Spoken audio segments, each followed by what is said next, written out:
Aceh atau yang mewakili, yang kami hormati Bapak Haji Aminullah Usman SE AK MM selaku Wali Kota Banda Aceh atau yang mewakili, yang kami hormati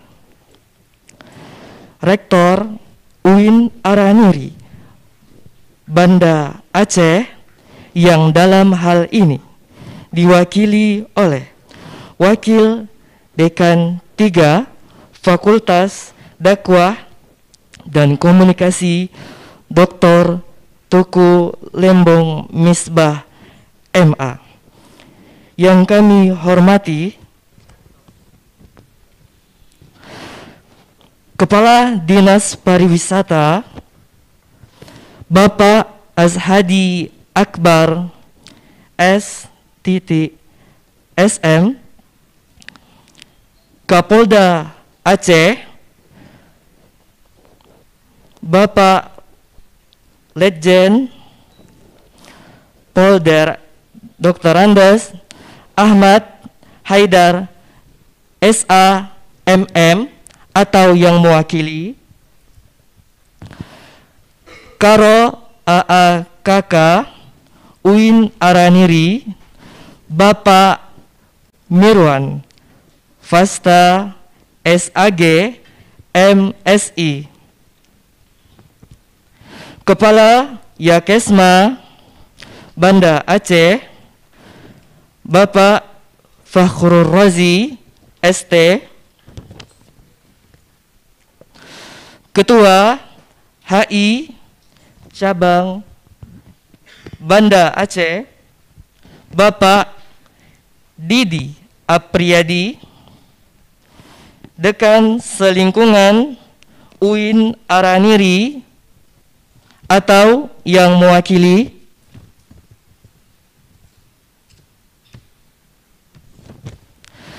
serta para hadirin tamu undangan, seluruh peserta rapat pimpinan nasional 1 Forum Silaturahmi Lembaga Dakwah Kampus Indonesia. Alhamdulillahi Rabbil Alamin. Assalatu wassalamu ala alihi wa ashabihi Rasulillahi ajma'in. Alhamdulillah, segala puji kita panjatkan kehadirat Allah Subhanahu wa ta'ala atas segala limpahan rahmat serta karunia-Nya yang senantiasa tercurahkan kepada kita semua, yang mana pada kesempatan pagi hari ini Allah masih dapat mengizinkan kita untuk menghadiri acara Grand Opening Rapat Pimpinan Nasional 1 Forum Silaturahmi Lembaga Dakwah Kampus Indonesia dengan tema revitalisasi peran dan fungsi LSDK Indonesia untuk kemajuan bangsa di Aula Pasca Sarjana 25 Februari 2022. Selanjutnya salawat beserta salam tak lupa juga kita limpahkan kepada junjungan alam Nabi besar kita, Nabi Muhammad sallallahu alaihi wasallam, dengan mengucapkan Allahumma salli ala Sayyidina Muhammad wa ala ali Sayyidina Muhammad. Para hadirin tamu undangan beserta peserta Rapimnas, sebelum kita memasuki acara, izinkan saya selaku MC memberikan sebuah pantun sambutan.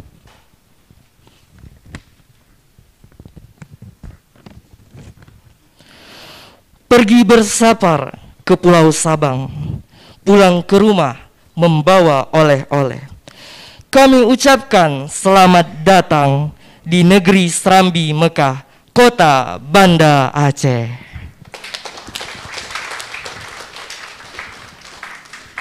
Sekali lagi kami ucapkan selamat datang pada para tamu undangan beserta peserta baik dari Puskomnas, Puskomda maupun LDK yang mana merupakan perwakilan dari masing-masing daerah.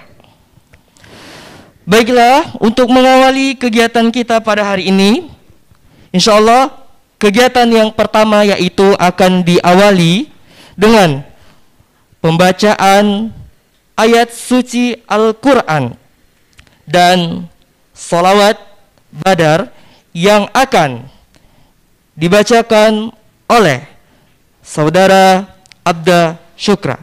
Kepada Saudara Abda, waktu dan tempat disilahkan.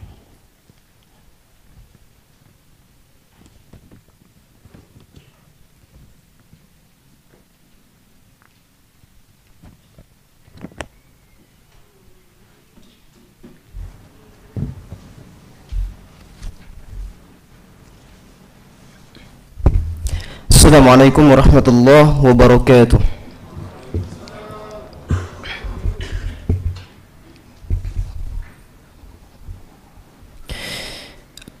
A'udzu billahi minasy syaithanir rajim.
هم الفائزون.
Sadaqallahul azim.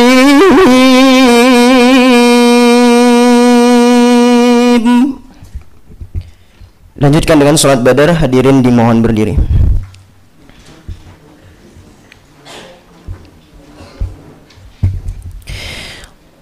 Salatullah, salamullah ala Taha Rasulillah. Salatullah, salamullah ala Yasin Habibillah. Salatullah, salamullah ala Taha Rasulillah. Salatullah, salamullah ala Yasin Habibillah. Tawassalna bismillah wa bil hadi rasulillah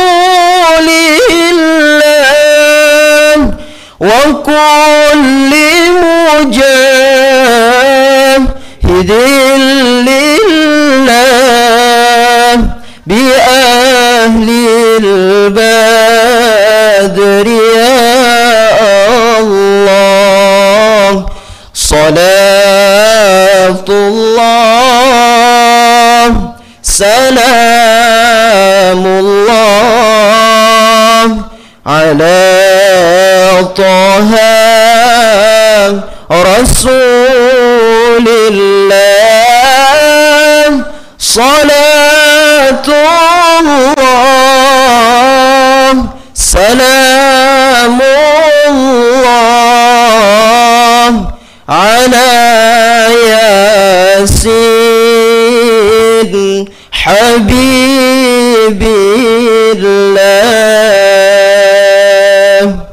Hadirin dipersilakan duduk kembali.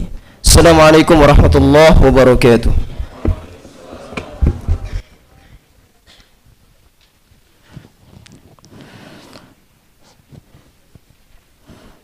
Sadaqallahul azim. Sadaqallahul azim. Baiklah, itu tadi pembacaan lantunan ayat suci Al-Quran.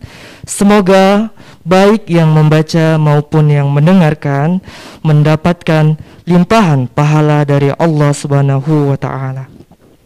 Amin amin ya rabbal alamin.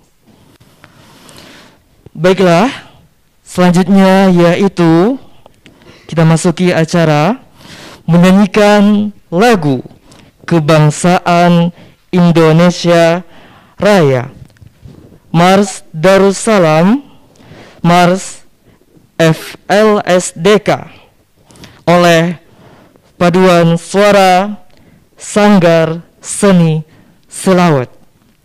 Para hadirin dimohon agar berdiri.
sabili rabbika bil hikmah wal mau'izatil hasanah wajadilhum billati hiya ahsan.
Para hadirin dapat duduk kembali.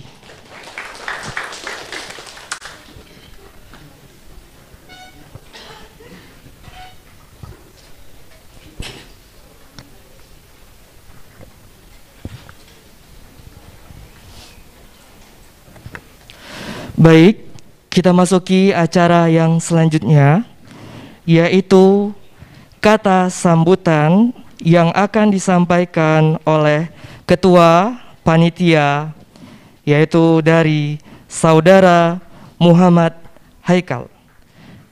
Kepada saudara, waktu dan tempat disilahkan.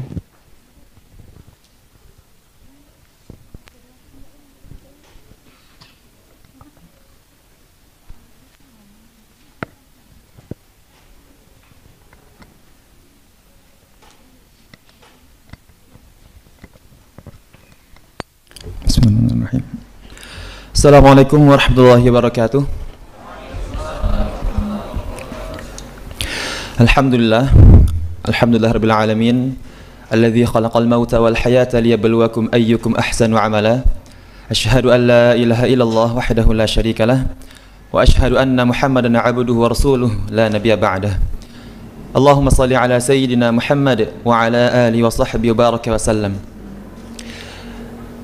Rabbi syrah li sadri wa yassir li amri wahlul 'uqdatam min lisani yafqahu qawli. Rabbana atina min ladunka rahmatan wa hayyi' lana min amrina rasyada.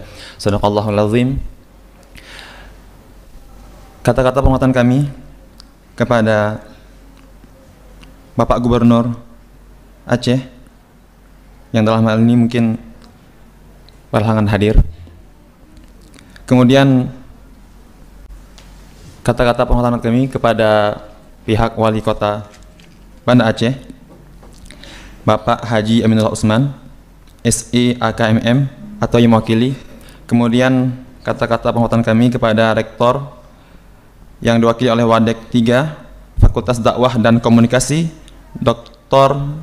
Teguh Lembong Misbah, MA. Kemudian juga kata-kata penguatan kami kepada Kepala Dinas Kebudayaan dan Pariwisata Aceh, dalam hal ini diwakili oleh Bapak Ismail SPD. Kemudian juga kepada pihak Kapolda Aceh atau yang mewakili, serta juga kepada Kepala Yaskesma Aceh Bapak Farorazi SD, kemudian kepada Ketua HI Aceh Bang Didia Priyadi, dan juga kepada Ketua Puskomnas atau Ketua FSLK Indonesia, dalam hal ini diwakili oleh wakil beliau yaitu Akh Ibnu Wahyudi. Kemudian kepada Ketua Umum LDK Aris Alhawin Araniri yaitu pada Akh Muhammad Yunizar, serta para panitia yang sejauh ini telah berjuang sangat besar sehingga acara kita sampai di hari yang kita nantikan. Dan kami dari mewakili panitia sangat berterima kasih kepada para panitia yang sejauh ini telah meluangkan waktu dan tenaganya untuk kesuksesan kita bersama. Baik, sedikit memberikan laporan terkait acara kita bersama ini. Jadi Rapat Pimpinan Nasional atau Rapimnas 1 FSLDK atau Forum Silaturahmi Lembaga Dakwah Kampus Indonesia ini adalah yang pertama di tahun 2022 yang kami mengundang seluruh delegasi dari setiap Puskomda atau Pusat Komunikasi Daerah atau LDK setiap daerahnya se-Indonesia, dan sejauh ini telah terkumpul peserta yang mendaftar berjumlah 99 orang dari setiap daerah. Bahkan ada yang mendaftar dari Papua ya, saat itu kami dapat info, dan ini suatu kebanggaan luar biasa dari kami LDK Aris Alhawin Araniri menyambut antum semua di sini. Dan di tengah kesibukan antum juga kondisi pandemi yang mungkin mulai kembali meningkat lagi, tapi tidak meruntuhkan semangat kita untuk berkumpul dalam rasa ukhuwah itu sendiri, dalam tentu mematuhi protokol kesehatan yang dijunjung tinggi oleh pemerintah kita. Terakhir, kami dari panitia tentunya memohon maaf jika sejauh ini masih banyak kekurangan yang telah kami siapkan. Tentu kami sangat menyadari itu semua di tengah kondisi pandemi seperti ini, yang awalnya target kami bisa mengundang lebih jauh banyak peserta, bahkan target sampai saya itu hampir 300 orang sudah kami hubungi, tapi beberapa dari daerah-daerah karena sudah masuk level 4 maka mereka tidak bisa untuk pergi ke Aceh. Tapi semoga dengan itu semua tidak memutuskan tali silaturahmi kita untuk menyambung doa di antara kita bersama. Terakhir, kami dari panitia juga terima kasih banyak pada semua lembaga yang telah mensupport kami sejauh ini, baik dari dinas-dinas yang terkait, juga dari pihak kampus dan segala macam. Dan terakhir, kami dari panitia mohon maaf jika ada salah-salah kata, pelayanan yang kurang maksimal, fasilitas segala macam. Terakhir, saya akhiri, assalamualaikum warahmatullahi wabarakatuh.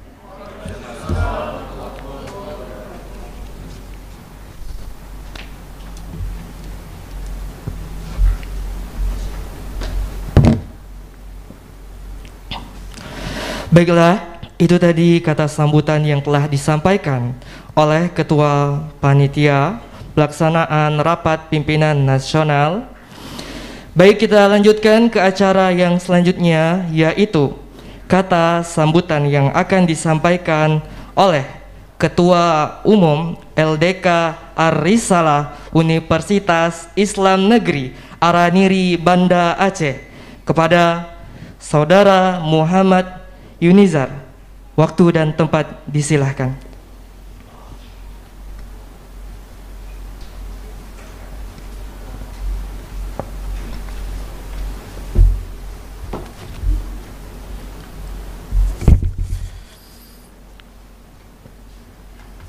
Bismillahirrahmanirrahim. Assalamualaikum warahmatullahi wabarakatuh. Alhamdulillahirabbil alamin. Nahmaduhu wa nasta'inuhu wa nastaghfiruh wa na'udzu billahi min syururi anfusina wa min sayyiati a'malina man yahdihillahu fala mudilla lahu. Asyhadu an la ilaha illallah wa asyhadu anna Muhammadar Rasulullah. Allahumma shalli ala sayyidina Muhammad. Rabbi shrah li sadri wa yassir li amri wahlul 'uqdatam min lisani yafqahu qawli. Alhamdulillah, segala puji syukur kehadirat Allah Subhanahu wa taala yang Allah masih mempertemukan kita dalam sebuah ruangan yang sangat berbahagia ini. Insyaallah Allah berkahi. Sebelumnya penghormatan saya kepada Bapak Gubernur Insinyur Nova Iriansyah MT yang pada hari ini berhalangan untuk berhadir. Kemudian kepada Bapak Wali Kota Bapak Dr. Andes Aminullah Usman AKMM atau yang mewakili.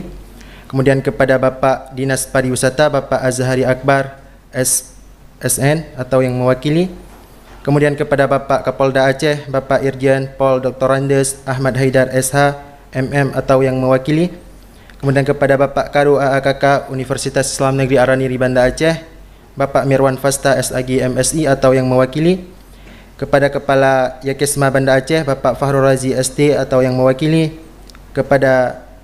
Kemudian kepada Humanitatif Aceh kepada Bapak Didi Apriyadi Dekan Selingkungan Universitas Islam Negeri Araniri.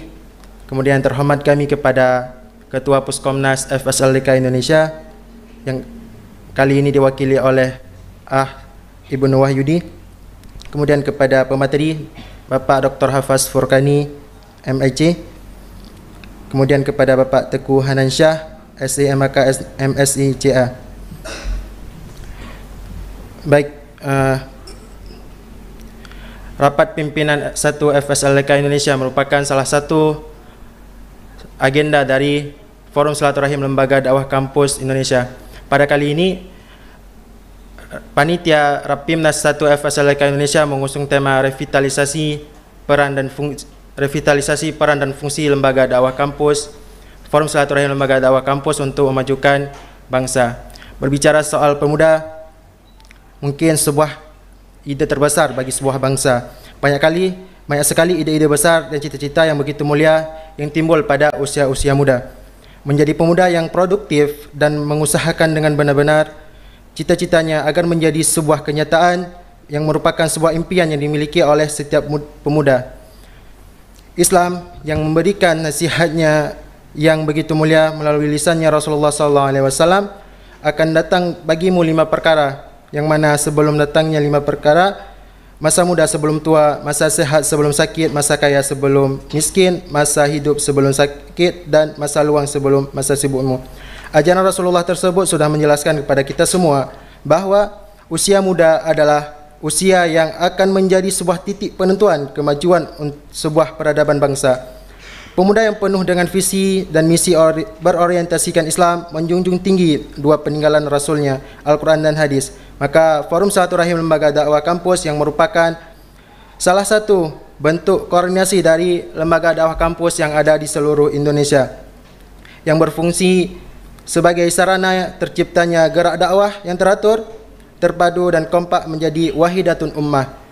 Kesamaan dakwah dan visi dan misi dakwah di Nusantara menjadi impian kami bersama, dan berawal dari situlah kita akan mengadakan serangkaian kegiatan Rapimnas atau disingkat atau kepanjangan dari Rapat Pimpinan 1 FSLDK Indonesia yang disingkat dengan Rapimnas 1 yang bertemakan revitalisasi peran dan fungsi Lembaga Dakwah Kampus Indonesia.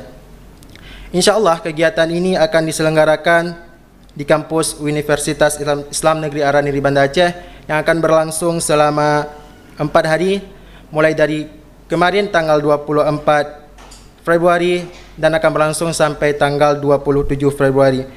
Rangkaian kegiatan Rapat Pimpinan Nasional ini akan berlangsung dengan berbagai kegiatan nantinya, mulai dari seminar nasional, kemudian dilanjutkan dengan dialog kebangsaan. Setelah itu dilanjutkan dengan GSDN, rapat pimpinan, dan di hari terakhir itu akan ada field trip untuk para peserta.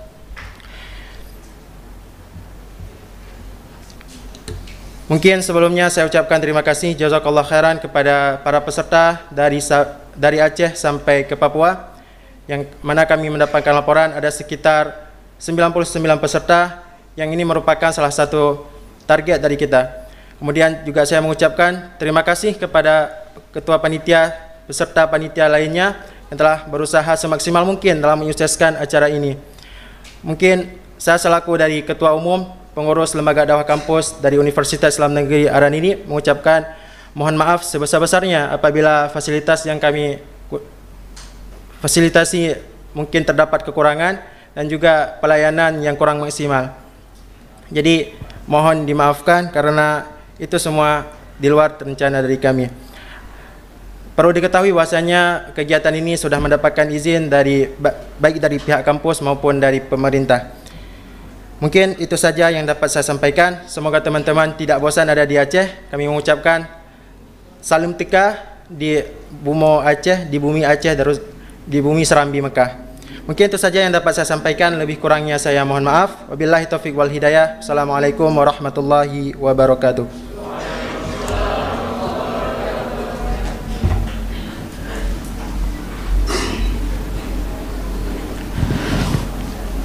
Baiklah, itu tadi telah kita dengarkan kata sambutan dari Ketua Umum LDK Ar-Risalah UIN Araniri Banda Aceh. Baiklah, kita masuki acara yang selanjutnya, yaitu kata sambutan yang akan disampaikan oleh Puskomnas kepada Saudara Rafanca Indra Mukti. Waktu dan tempat disilahkan.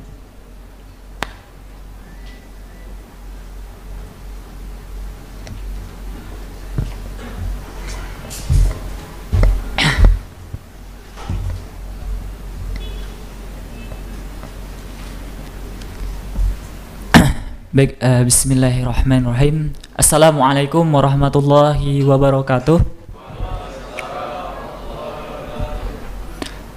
Alhamdulillahirabbil alamin, wassalatu wassalamu ala asyrafil anbiya'i wal mursalin sayyidina wa maulana Muhammadin wa ala alihi wassahbihi ajmain. Rabbi israhli sadri wa yassirli amri wahlul 'uqdatam min lisani yafqahu qawli. Ya ayyuhallazina amanu in tansurullaha yansurukum wa yusabbit aqdamakum. Puja dan puji syukur kita haturkan kepada Allah Subhanahu wa taala yang mana berkat limpahan rahmatnya, inayahnya sehingga kita dapat bertemu ya dalam ruangan ini yang insya Allah diberkahi oleh Allah Subhanahu wa taala. Maka kalimat alhamdulillah adalah kalimat syukur yang sudah sepatutnya kita haturkan setiap harinya atas nikmat-nikmat yang telah Allah berikan kepada kita semuanya. Salawat beriring salam semoga selalu tercurahkan kepada murabbi terbaik ya, tauladan terbaik bagi seluruh umat Nabi Muhammad sallallahu alaihi wasallam. Alhamdulillah, pada kesempatan ya pagi hari ini saya sedikit memberikan kata sambutan yang mewakili gitu kan dari ketua umum dari ketua FSLDK Indonesia yang hari ini ya insyaallah beliau sedang dalam perjalanan dari Pontianak menuju Banda Aceh. Mohon doanya semoga selamat sampai tujuan dan insya Allah sore ini baru sampainya. Nah, saya hadir di sini mewakili beliau selaku Wakil Ketua FSLDK Indonesia periode 2021-2023.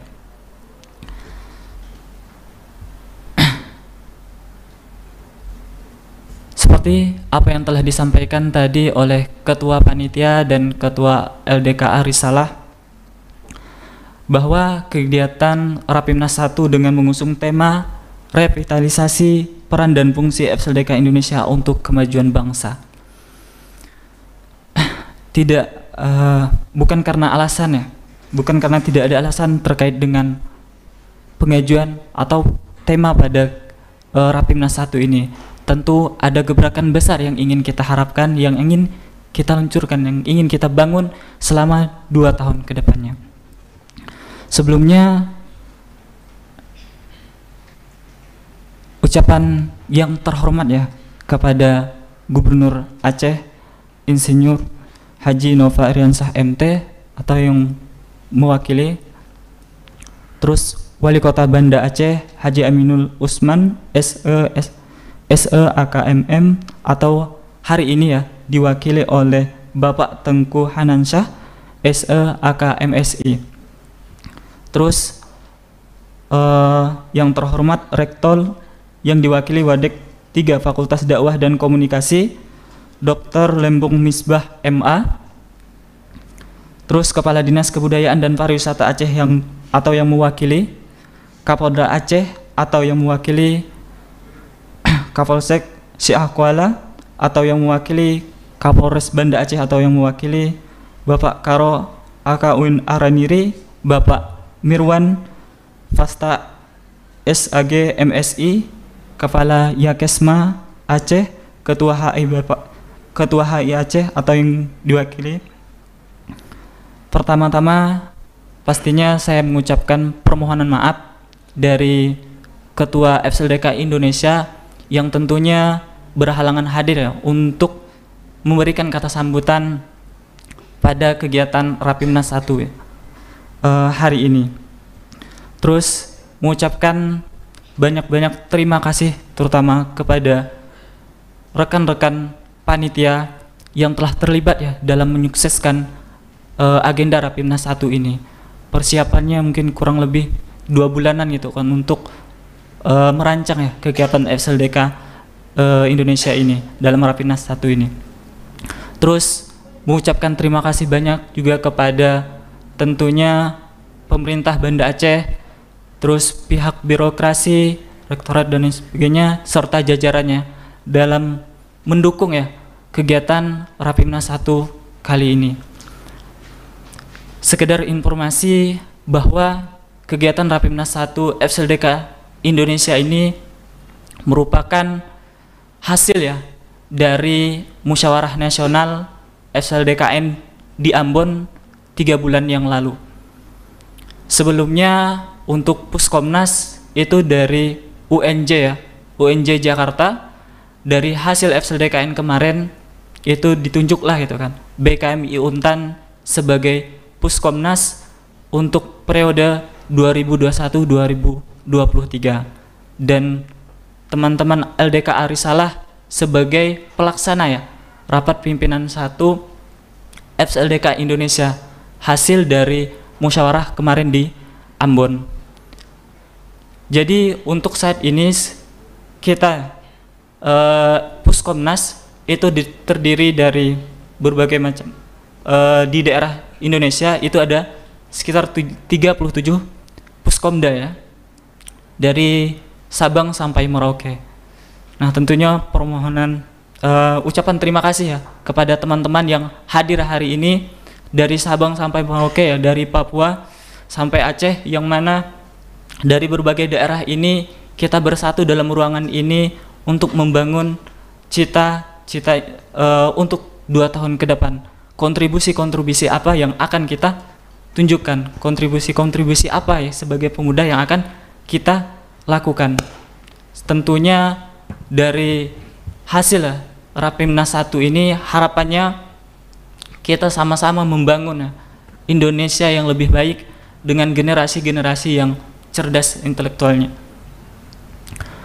Nah, berkenaan dengan hal itu, maka pesan ya kepada peserta semuanya, mari kita luruskan niat kita karena Allah Subhanahu wa Ta'ala, agar segala apapun yang kita perbuat dan kita lakukan itu dipermudah. Kita luruskan niat dan tetap semangat dalam menjalani musyawarah ini, tetap jaga kesehatan dan tentunya semangat untuk 2 tahun ke depannya.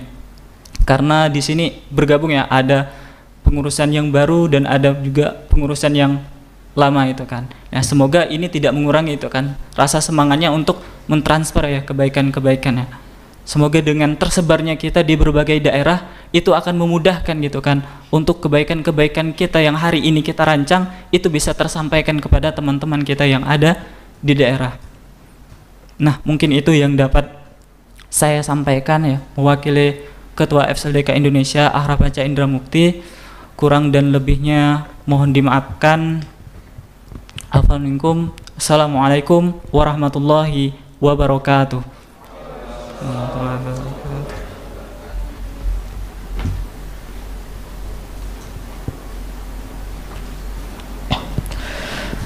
Baiklah, itu tadi kata sambutan dari Puskomnas.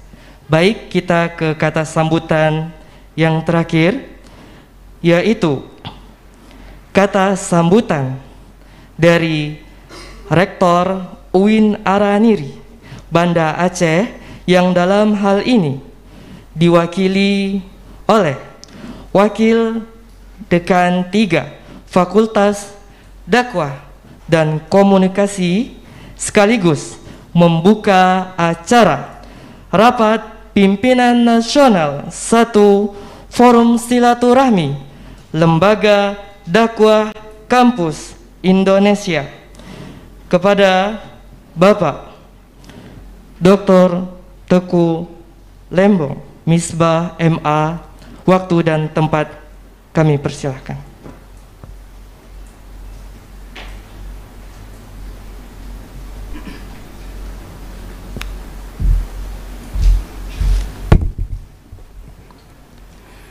Bismillahirrahmanirrahim. Assalamualaikum warahmatullahi wabarakatuh. Alhamdulillahirabbil alamin wal 'aqibatu lil muttaqin wa la 'udwana illa 'alal zalimin. Asyhadu an la ilaha illallah wahdahu la syarikalah wa asyhadu anna Muhammadan 'abduhu wa rasuluhu la nabiyya ba'dah. Puji syukur kepada Allah Subhanahu wa taala. Salawat dan salam kepada Rasulullah sallallahu alaihi wasallam. Penghormatan kami kepada Bapak Wali Kota Banda Aceh yang hari ini diwakili oleh Bapak Tengku Hanansyah, kemudian kepada Bapak Kepala Dinas Pariwisata Aceh yang diwakili oleh tidak disebut ini ya siapa yang mewakili ya. Kemudian Bapak Kapolda atau yang mewakili, Bapak Karo AK atau yang mewakili, Kepala Yakesma, kemudian Ketua HI Cabang Aceh atau yang mewakili, ya kayaknya nggak mewakili nih ya yang itu ya. Ya ada tadi Ketua Forum di tingkat provinsi dan nasional. Kemudian ada Wakil Dekan yang sudah hadir, Wakil Dekan dari Psikologi, serta hadirin sekalian yang saya hormati. Tentu pada hari ini sejatinya yang memberikan sambutan adalah Pak Rektor, tapi kebetulan bersamaan waktu beliau keluar daerah, maka kami ditunjuk untuk menyampaikan beberapa pesan terkait dengan grand opening pada hari ini. Yang pertama sekali tentu saja bahwa persoalan dakwah adalah sejatinya menjadi kegiatan bersama dan kewajiban untuk semua kita. Kuntum khaira ummatin ukhrijat linnas ta'muruna bil ma'ruf wa tanhauna 'anil munkar. Jadi kata kunci kita sebagai umat Islam untuk bisa menjadi umat yang terbaik sebenarnya ada di ta'muruna bil ma'ruf wa tanhauna 'anil munkar. Dan ternyata bahwa kerja ini banyak yang kurang difahami atau banyak yang mengira kerja-kerja dari dakwah itu adalah hanyalah diembankan kepada pihak-pihak tertentu saja. Dan ada yang mengira bahwa urusan dakwah malahan itu fakultas dakwah, itu mengerikan lagi. Dan ketika kami sosialisasi di sekolah, Anda tertarik tidak dengan fakultas dakwah?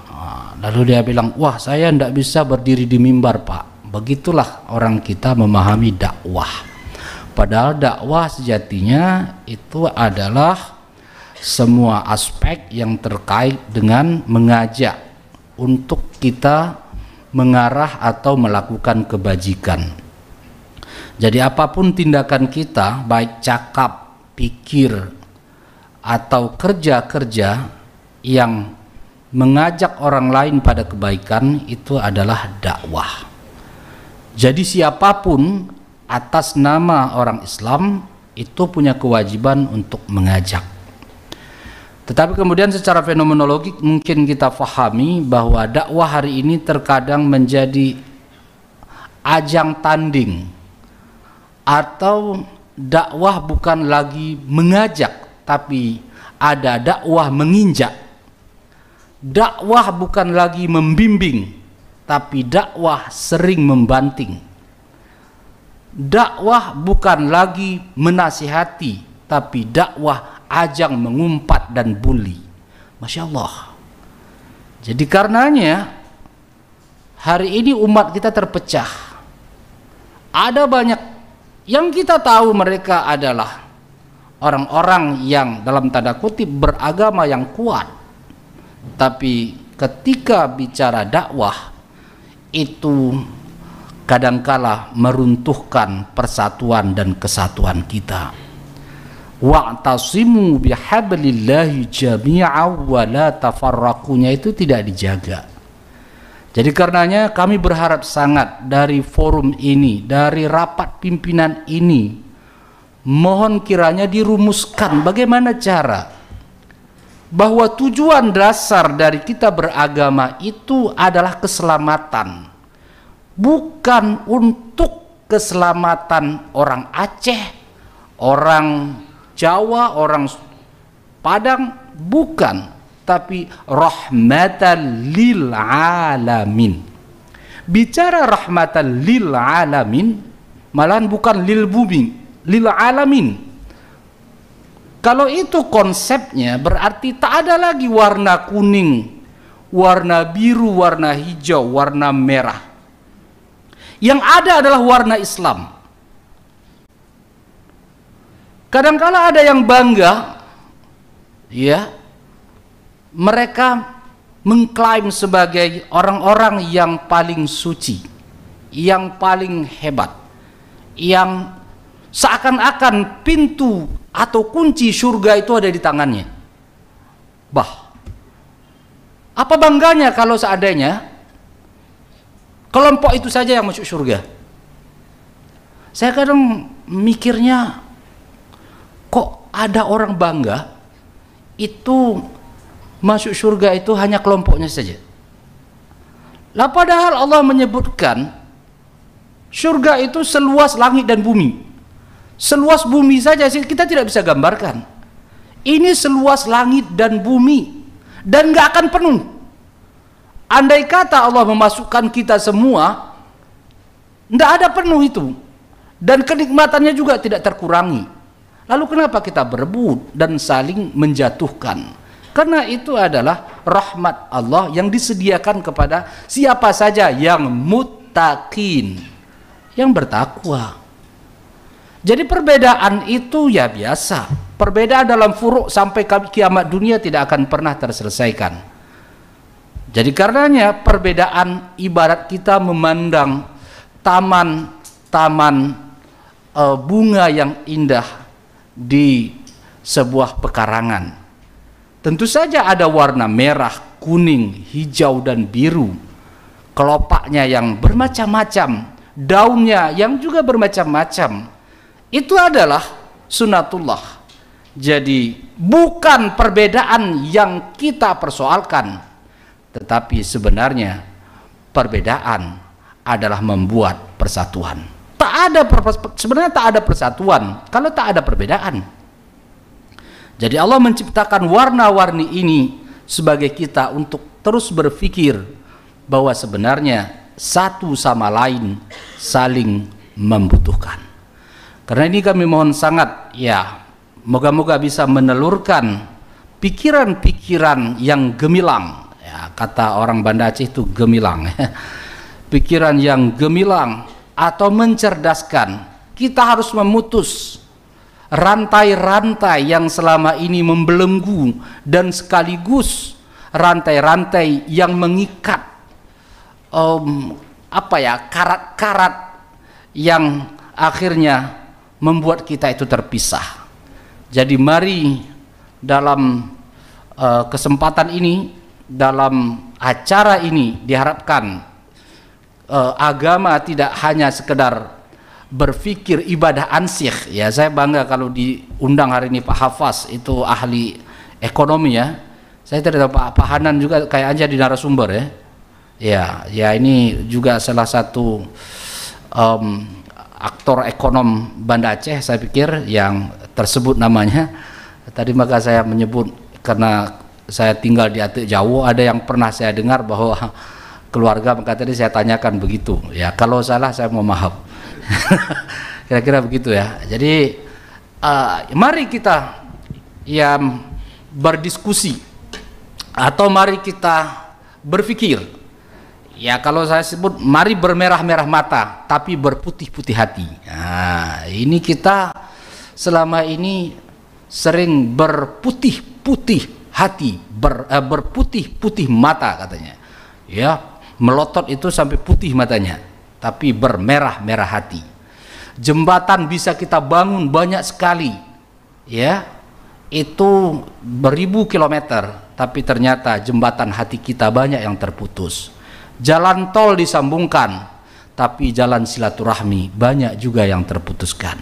Jadi mari bangun silaturahmi hari ini, eratkan persatuan dan kesatuan, pikirkan tentang bangsa dan negara kita yang hari ini butuh pemikiran-pemikiran yang cerdas dan sekaligus menyenteramkan, menyenangkan, no gaduh.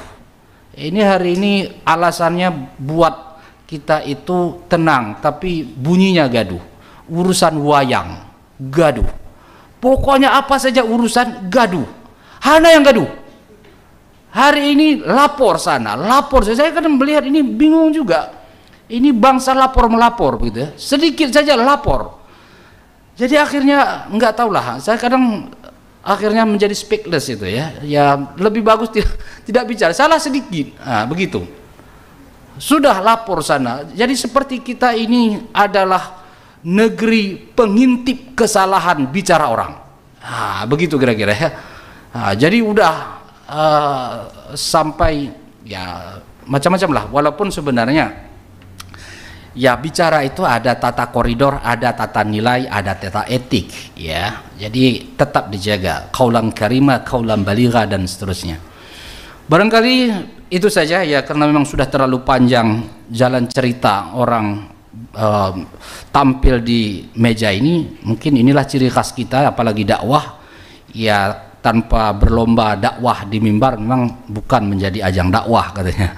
Jadi saya tidak mau memperpanjang. Intinya adalah kami mendukung setiap kegiatan yang baik, apalagi menghasilkan pikiran-pikiran yang baik. Mohon rekomendasinya juga nanti tinggalkan kepada kami, agar ini juga sekaligus menjadi bacaan dan pertimbangan, mungkin bisa menjadi bahan kebijakan untuk kebaikan Sivitas Akademika di UIN Araniri khususnya ya, dan juga seluruh Indonesia. Dengan mengucapkan Bismillahirrahmanirrahim, grand opening pembukaan Rapimnas 1 FSLDK Indonesia 2022 dengan resmi saya nyatakan dibuka. Demikian, terima kasih. Assalamualaikum warahmatullahi wabarakatuh.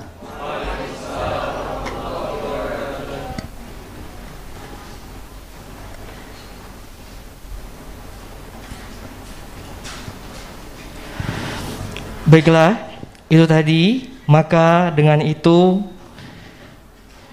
sudah resmi kita buka kegiatan pelaksanaan Rapat Pimpinan Nasional 1 Lembaga Dakwah Kampus Indonesia. Dan selanjutnya sampailah kita di penghujung acara, yaitu pembacaan doa yang akan disampaikan oleh Saudara Rizkan Ramadhani. Pada saudara, waktu dan tempat dipersilakan.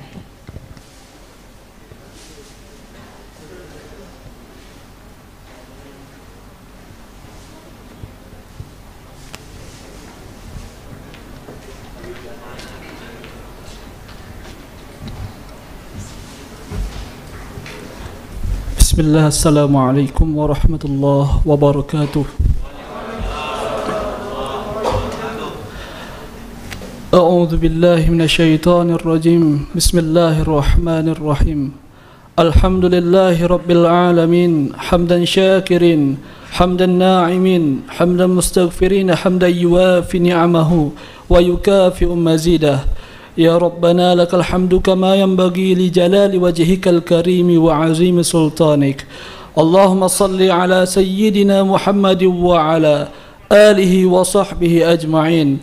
Allahumma ighfir lana dhunubana wa liwalidayna warhamhuma kama rabbayana sighara wa lijaddina wa lijaddatina wa liman hadarana wa liman ghaba anna wa lijami'il muslimina wal muslimat wal mu'minina wal mu'minat الأحياء منهم والأموات من مشارق الأرض إلى مغاربها أجمعين.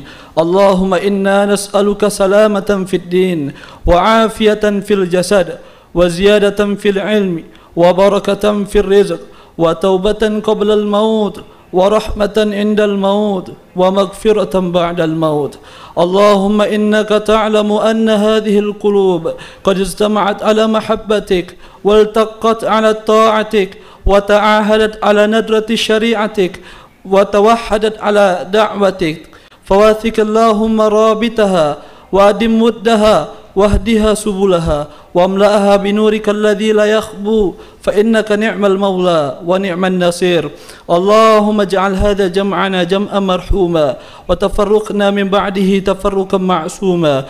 ربنا آتنا في الدنيا حسنة وفي الآخرة حسنة وقنا عذاب النار. وصلى الله على سيدنا محمد وعلى آله وصحبه أجمعين. سبحان ربك رب العزة عما يصفون وسلام على المرسلين والحمد لله رب العالمين. السلام عليكم ورحمة الله وبركاته.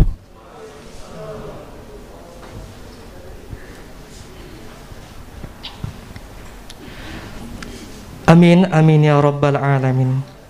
Kita bermohon pada Allah Subhanahu wa taala agar nantinya kegiatan kita dapat berjalan lancar tanpa terkendala hingga selesai. Amin, amin ya rabbal alamin.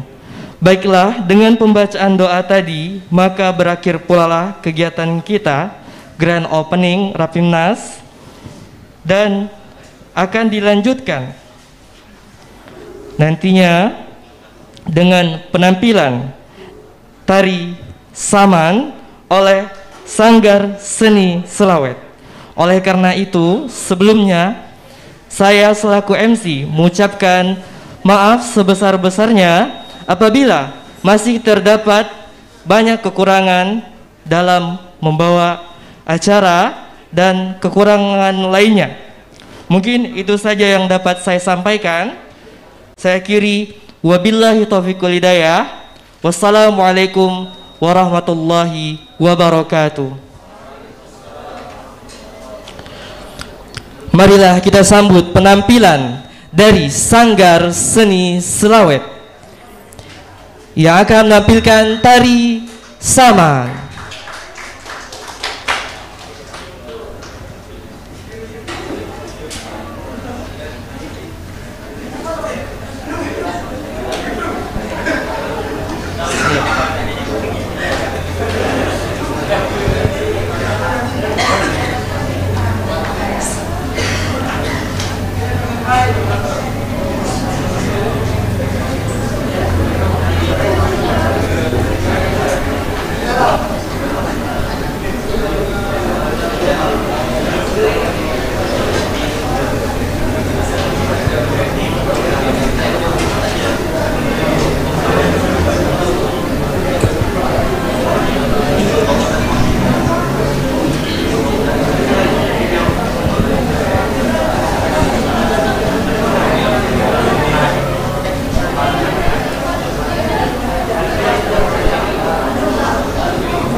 Sedikit informasi sejarah tari saman. Tari saman merupakan salah satu tari tradisional asal Indonesia yang sudah dikenal bahkan di mancanegara. Tarian satu ini merupakan sebuah tarian suku dataran tinggi Gayo pada abad ke-14 Masehi yang biasanya ditampilkan dalam peristiwa-peristiwa penting di dalam adat.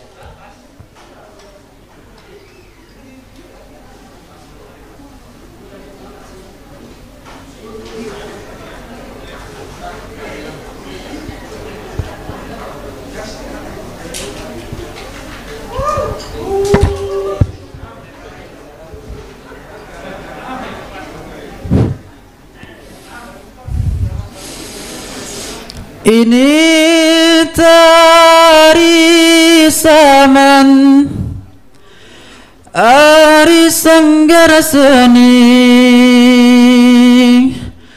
selawut ragan yengan misari ipanang miata yengan misare ipanang miata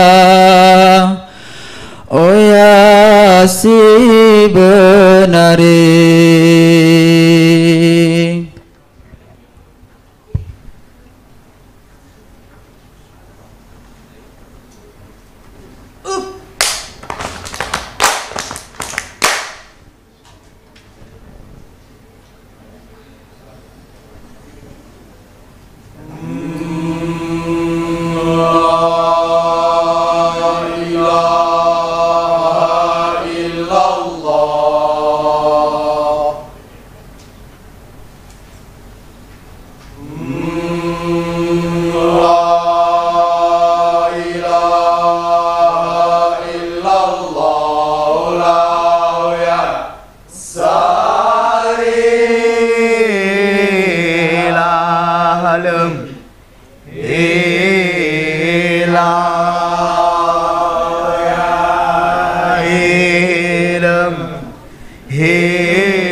Para undangan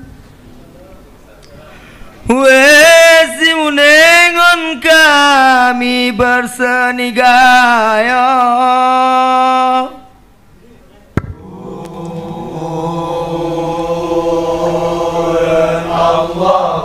salam ni kami ngekadang yemekona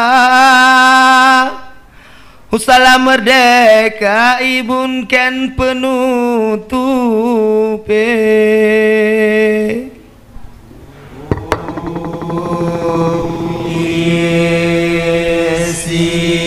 Isinyan hanya ni Allah Hailallah la ilaha Allah akulla lesik Allahu Allah akulla lesik Allahu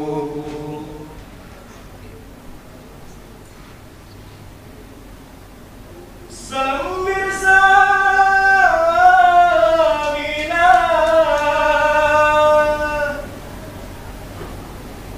Rahim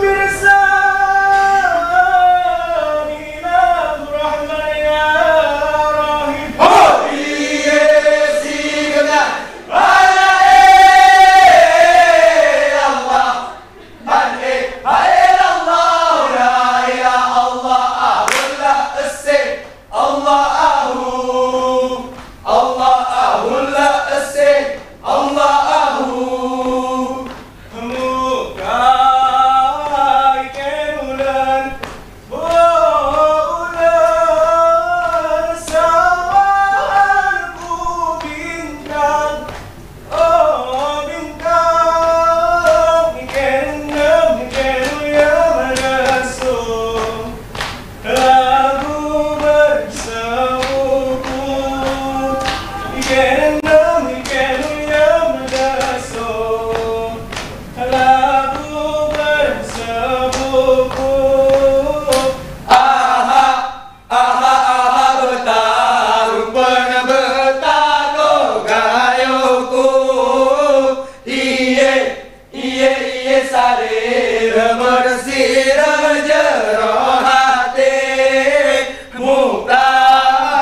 neraka ama berbeban neraka ini bersamaan si kami mulai si baru berseri kesenian gayo oh kesenian gayo.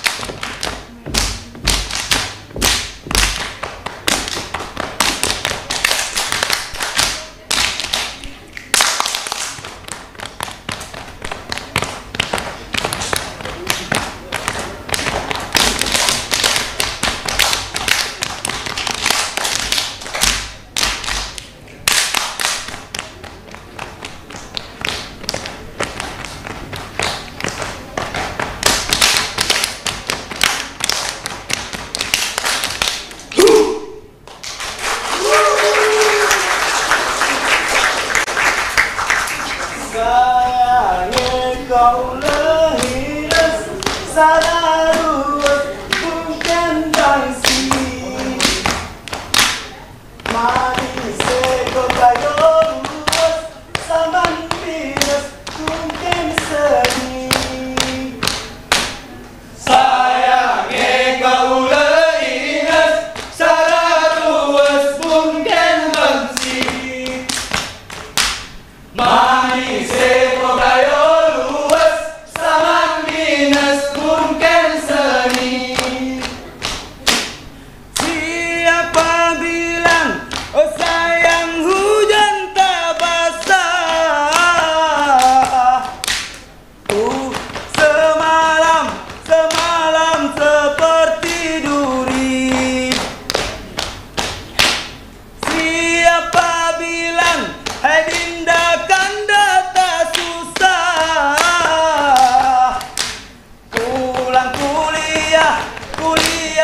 masak sendiri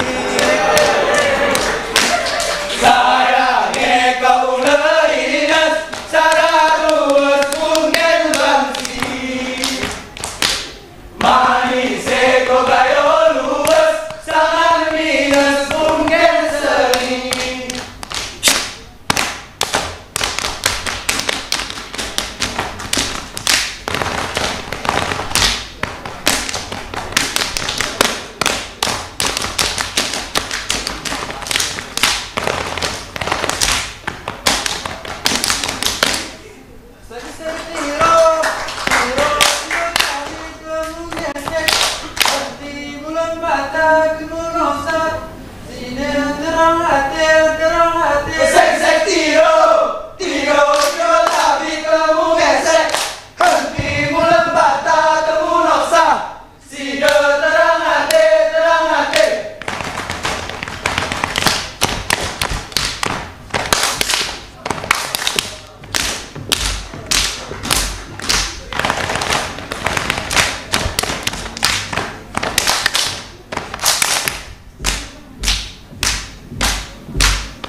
Sekian, terima kasih. Assalamualaikum warahmatullahi wabarakatuh.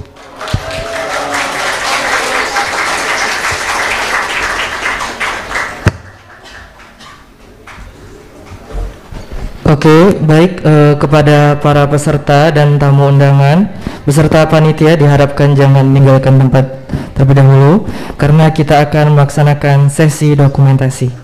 Diharapkan para hadirin dapat berdiri. Kita akan melaksanakan sesi dokumentasi. Boleh maju semua. Kita yang ikhwan dulu ya. Diharapkan pada para ikhwan ya, boleh berdiri di depan.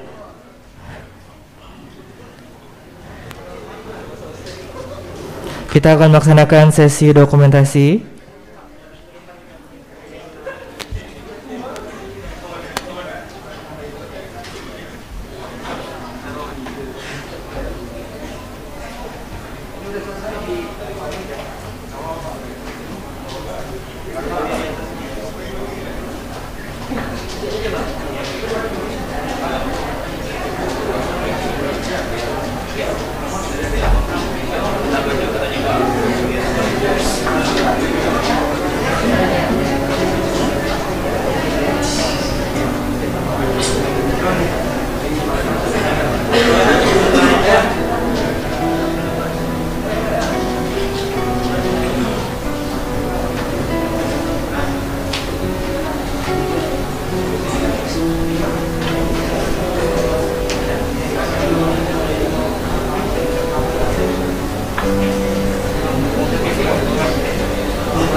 Jami'ah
UIN Jamiah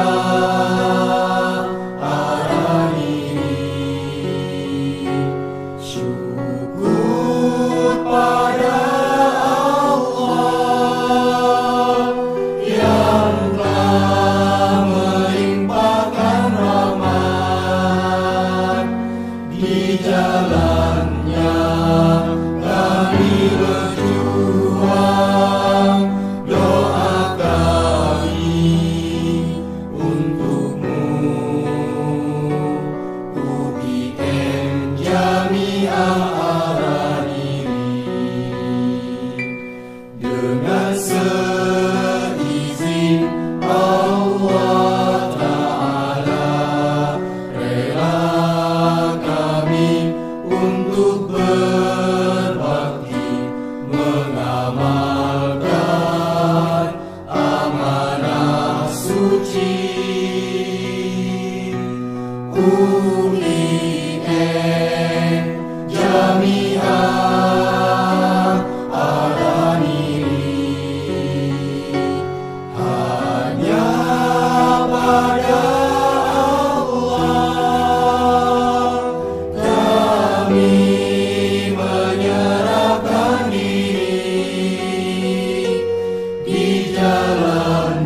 dipandu oleh langsung dari Ketua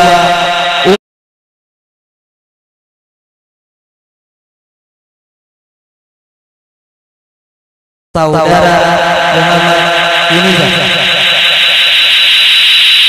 Para hadirin agar tetap tenang karena selanjutnya acara akan dipimpin oleh moderator.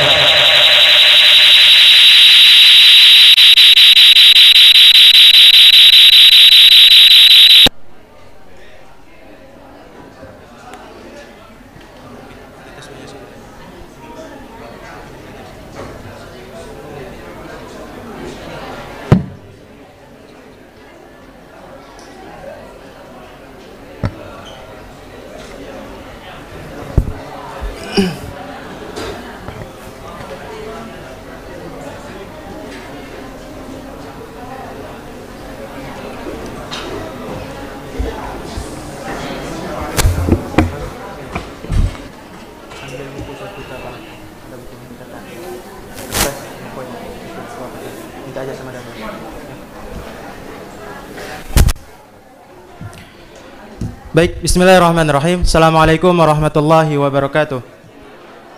Alhamdulillahirabbil alamin, nahmaduhu wa nasta'inu wa nastaghfiruh wa na'udzu billahi min syururi anfusina wa min sayyiati a'malina. May yahdihillahu fala mudilla lahu. Alhamdulillah, Allahumma shalli ala sayyidina Muhammad. Kali ini kita akan memasuki sesi seminar nasional yang berkaitan dengan wisata halal, pariwisata halal yang bertemakan potensi wisata halal terhadap pemulihan ekonomi Indonesia. Mungkin sedikit saya memberitahukan kepada para peserta bahwasanya pariwisata halal ini mengalami peningkatan yang signifikan setiap tahunnya, terlihat dari jumlah perjalanan wisatawan muslim yang terus tumbuh dari tahun 2015, yaitu ada sekitar 117 juta wisatawan muslim pada tahun 2016, mencapai 121 juta wisatawan, tahun 2017 mencapai 131 juta wisatawan muslim, dan tahun 2018 meningkat hingga 140 juta wisatawan muslim. Proyeksinya pada hingga sekitar US dollar 40 miliar US dollar, dan pada tahun 2026 hingga mencapai 230 juta wisatawan muslim dengan pengeluaran mencapai 300 miliar US dollar. Tren ini menjadi pangsa pasar potensial bagi negara-negara yang mau mengembangkan sektor wisata halal. Prospek Indonesia dalam mengembangkan wisata halal telah diakui di dunia. Hal ini bukanlah tanpa alasan, mengingat Indonesia telah banyak menyabet penghargaan dalam ranah destinasi wisata halal dunia ini. Sebut saja pada tahun 2019 Indonesia menduduki peringkat pertama sebagai wisata halal terbaik dunia versi Global Muslim Travel Index atau GMTI yang mengungguli 130 negara peserta lainnya. Prestasi tersebut merujuk pada catatan 20% atau sekitar 14,92 juta turis asing yang datang ke Indonesia merupakan wisatawan muslim. Prestasi tersebut juga dinilai dari segi akses, komunikasi, lingkungan, serta pelayanan selama berada di destinasi wisata halal. Tidak hanya itu, Indonesia juga berhasil menyabet bersih 12 dari 16 penghargaan dalam World Halal Tourism Award 2016 di Abu Dhabi. Torehan tinta emas inilah yang membuat banyak pihak optimis Indonesia memiliki potensi besar dalam pengembangan pariwisata halal. Bahkan menurut Menteri Pariwisata dan Ekonomi Kreatif Menparekraf Sandiaga Uno, prestasi-prestasi Indonesia ini dalam hal wisata halal di Indonesia satu lagi akan keberhasilan pengembangan konsep wisata halal gitu. Satu lagi bekal besar Indonesia dalam pengembangan wisata halal ini yaitu jumlah penduduk Indonesia yang mayoritas umat muslim, bahkan tercatat sebagai negara dengan jumlah penduduk muslim terbesar di dunia. Penduduk muslim Indonesia nantinya akan menjadi penggerak pariwisata halal yang terampil dalam mengembangkan destinasi, sehingga dengan modal besar tersebut para wisatawan muslim dari berbagai negara tidak perlu khawatir akan Islamofobia ketika berlibur ke Indonesia. Maka Dari latar belakang tersebut, panitia Rapat Pimpinan 1 FSLK Indonesia mengangkat salah satu seminarnya terkait dengan pariwisata halal yang bertemakan potensi wisata halal terhadap pemulihan ekonomi Indonesia.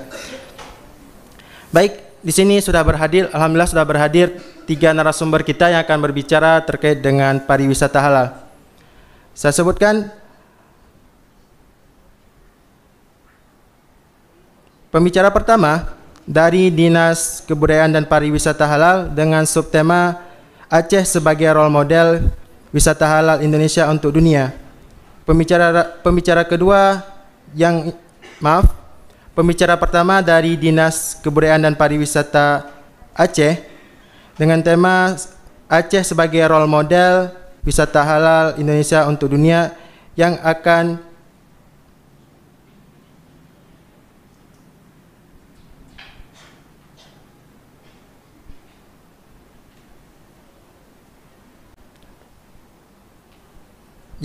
dibawakan oleh Bapak Ismail SPD.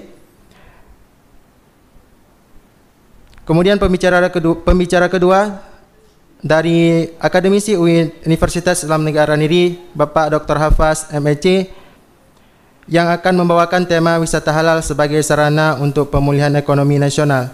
Dan pembicara kedua dari Bapak Hanan Syah, selaku dari Direktur Mahirah Muamalah Banda Aceh, yang akan membawakan subtema pemberdayaan potensi wisata halal Indonesia di mata dunia untuk pengembangan ekonomi nasional. Mungkin tidak memperpanjang lagi, mari kita silahkan kepada pemateri untuk mengambil posisinya di depan.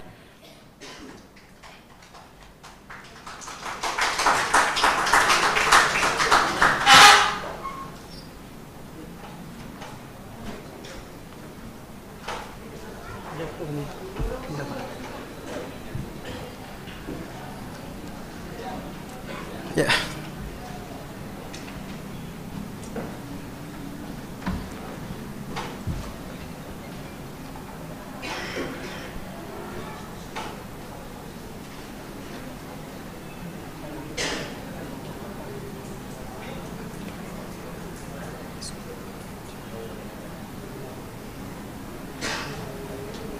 Baik, untuk pembicara pertama, sebelumnya saya akan perkenalkan beliau Bapak Ismail SPD, lahir di PD 25 Maret 1977, warga negara Indonesia, agama Islam, alamat kantor Dinas Kebudayaan dan Pariwisata Aceh. Pendidikan formalnya SD Negeri 1 Pekanbaru, MTSN Sigli, SMA Negeri 1 Pekanbaru, Universitas Syah Kuala, jurusan Bahasa Inggris. Riwayat jabatan Kepala Seksi Standarisasi Produk Usaha Pariwisata kepala tahun 2016 sampai 2017. Kemudian Kepala Seksi Standarisasi dan Sertifikasi Usaha Pariwisata 2017 sampai sekarang. Kemudian PLT Kepala Bidang Pengembangan Usaha Pariwisata dan Kelembagaan pada Februari sampai September 2019. Kemudian Kepala Bidang Pengembangan Usaha Pariwisata dan Kelembagaan September 2019 sampai dengan sekarang. Kemudian pernah mengisi di workshop yang pertama Study on Tourism Marketing and Management yang diselenggarakan oleh International Business Dynamic pada tahun 2016. Kemudian seminar on Tropical Tourism, Resource Development and Environment Protection for Developing Countries yang diselenggarakan oleh Commercial Training Center of Department of Commerce of Hainan Province, China pada tahun 2017. Mungkin untuk tidak memperpanjang lagi, mungkin untuk sesi pertama, mari kita dengarkan penyampaian materi dari Bapak Ismail. Kepada Bapak, saya silakan. Baik, bismillahirrahmanirrahim. Assalamualaikum warahmatullahi wabarakatuh. Terima kasih moderator. Saya diminta untuk mewakili Bapak Kepala Dinas, Pak Jamaluddin SMSIAK.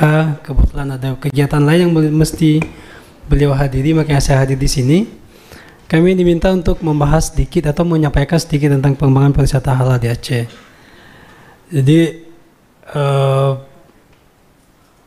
karena nggak ada slide, sebenarnya di posisi Aceh saat ini, memang di tahun berapa lama ya? 20 menit ya? Sekitar 30 menit ya, oke, baik.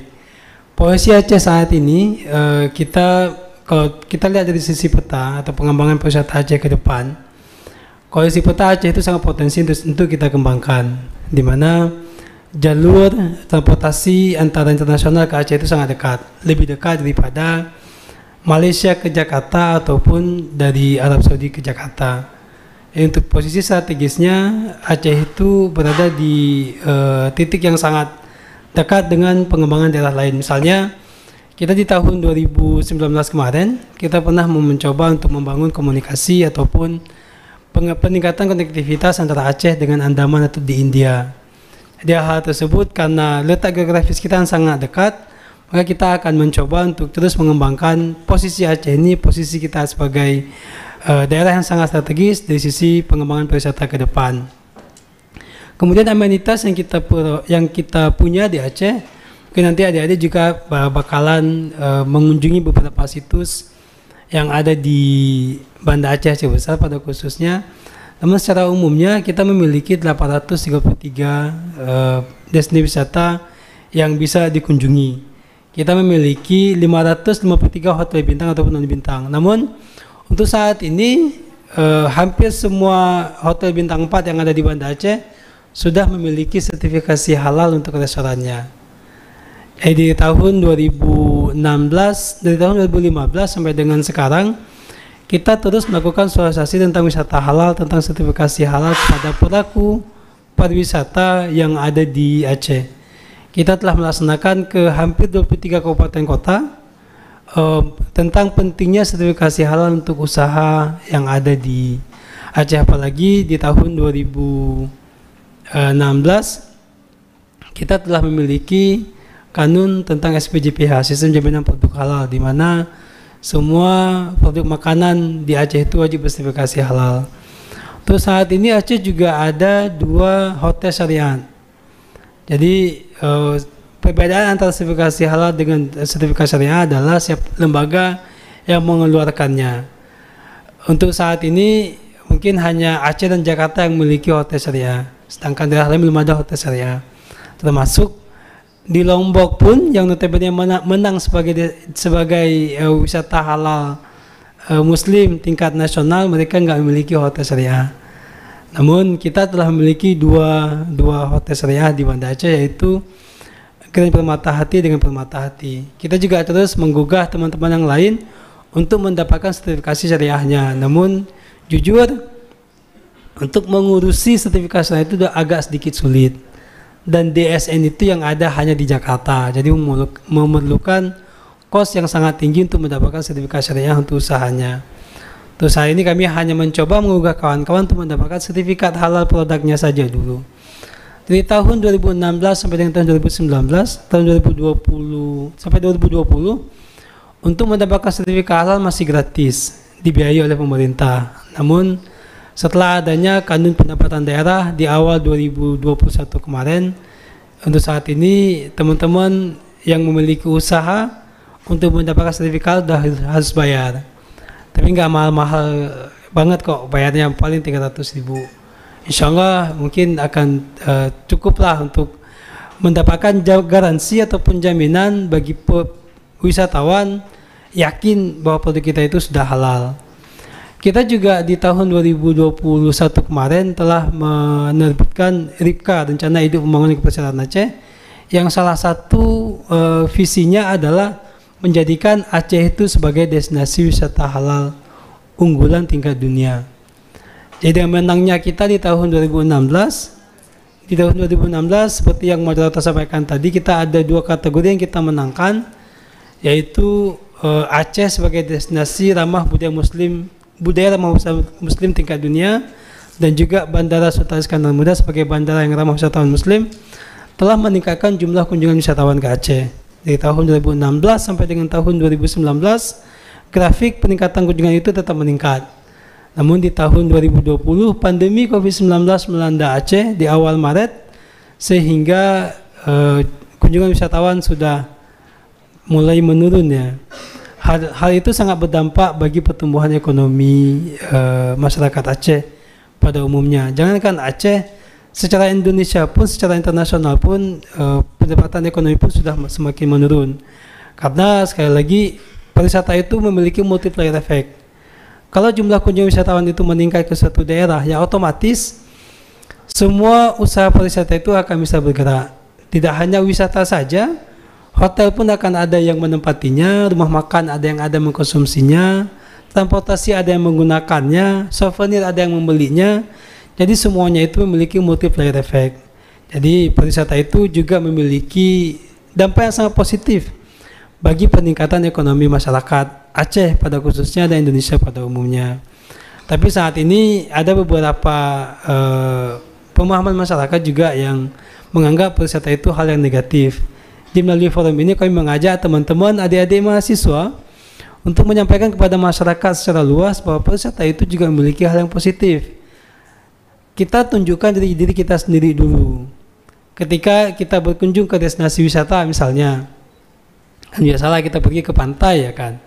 Kita nampain ke teman-teman ataupun ke masyarakat luas bahwa wisata yang secara positif. Jangan kita duduk berdua-duaan dengan non-mahram. Jadi itu juga memberikan citra yang negatif. Ketika kita pergi ke berwisata menggunakan sepeda motor misalnya, duduknya juga harus dijaga, jangan seperti suami istri. Yang laki-laki kan juga harus menjaga. Jangan sampai kalau misalnya nggak deket, nggak dibawa gitu kan. Jadi sama-sama kita saling menjaga, kita saling menjaga marwah kita masing-masing sebagai insan, marwah perempuan sebagai insan yang sangat mulia diciptakan oleh Allah Subhanahu wa taala. Jadi ketika kita berwisata pun kita tunjukkan ke masyarakat luas pariwisata secara positif bahwa kita bisa loh berwisata dengan baik tanpa adanya konotasi negatif tentang wisata itu sendiri. Karena saat ini kebanyakan ketika kita pergi ke pantai, anak muda-mudi itu berwisatanya masih tidak halal ya kan. Masih duduk berduaan, masih tidak secara islami lah. Ayo kita tunjukkan, kita contohkan pariwisata islami kepada adik-adik kita yang masih SMA atau masih SMP. Mereka bisa mencontohkan sikap kakak-kakaknya yang sudah kuliahan. Gimana sih wisata yang baik? Jadi kalau bukan dari kita siapa lagi kan seperti itu. Kenapa Aceh itu sangat peluang dijadikan sebagai destinasi wisata halal? Memang di tahun 2018 dan 2019 kita menempati peringkat kedua sebagai destinasi wisata halal tingkat nasional. Yang pertama itu masih dipegang oleh Lombok ya. Pernah ada yang di Lombok enggak? Oke, ada yang Lombok. Oke. Kami alhamdulillah minggu kemarin baru kembali di Lombok juga. Kalau kita membandingkan antara Lombok dengan Aceh, mungkin untuk dari sisi yang di Lombok, sisi kehidupan masyarakatnya mungkin lebih Islami orang di Aceh mungkin ya. Di Lombok memang dikenal dengan daerah 1000 masjid. Hampir semua tempat kita pergi itu dekat dengan masjid. Tapi tidak mewajibkan untuk menggunakan jilbab bagi muslimah ya. Kalau di Aceh kan setiap muslimah itu wajib menggunakan jilbab dan ada polisi syariat misalkan. Namun kalau kita misalnya di Lombok kita pergi ke salah satu pulau Gili Trawangan lah mungkin ya. Di situ juga kita tidak melihat adanya wisata halal mungkin. Namun di Gili itu juga ada masjid yang sangat besar. Masjid itu juga dipenuhi oleh jamaah-jamaahnya. Itu yang harus kita angkat salut bahwa walaupun mereka sangat terbuka terhadap wisatawan, namun dari sisi penganut agamanya tetap masih kuat dari sisi agama Islamnya.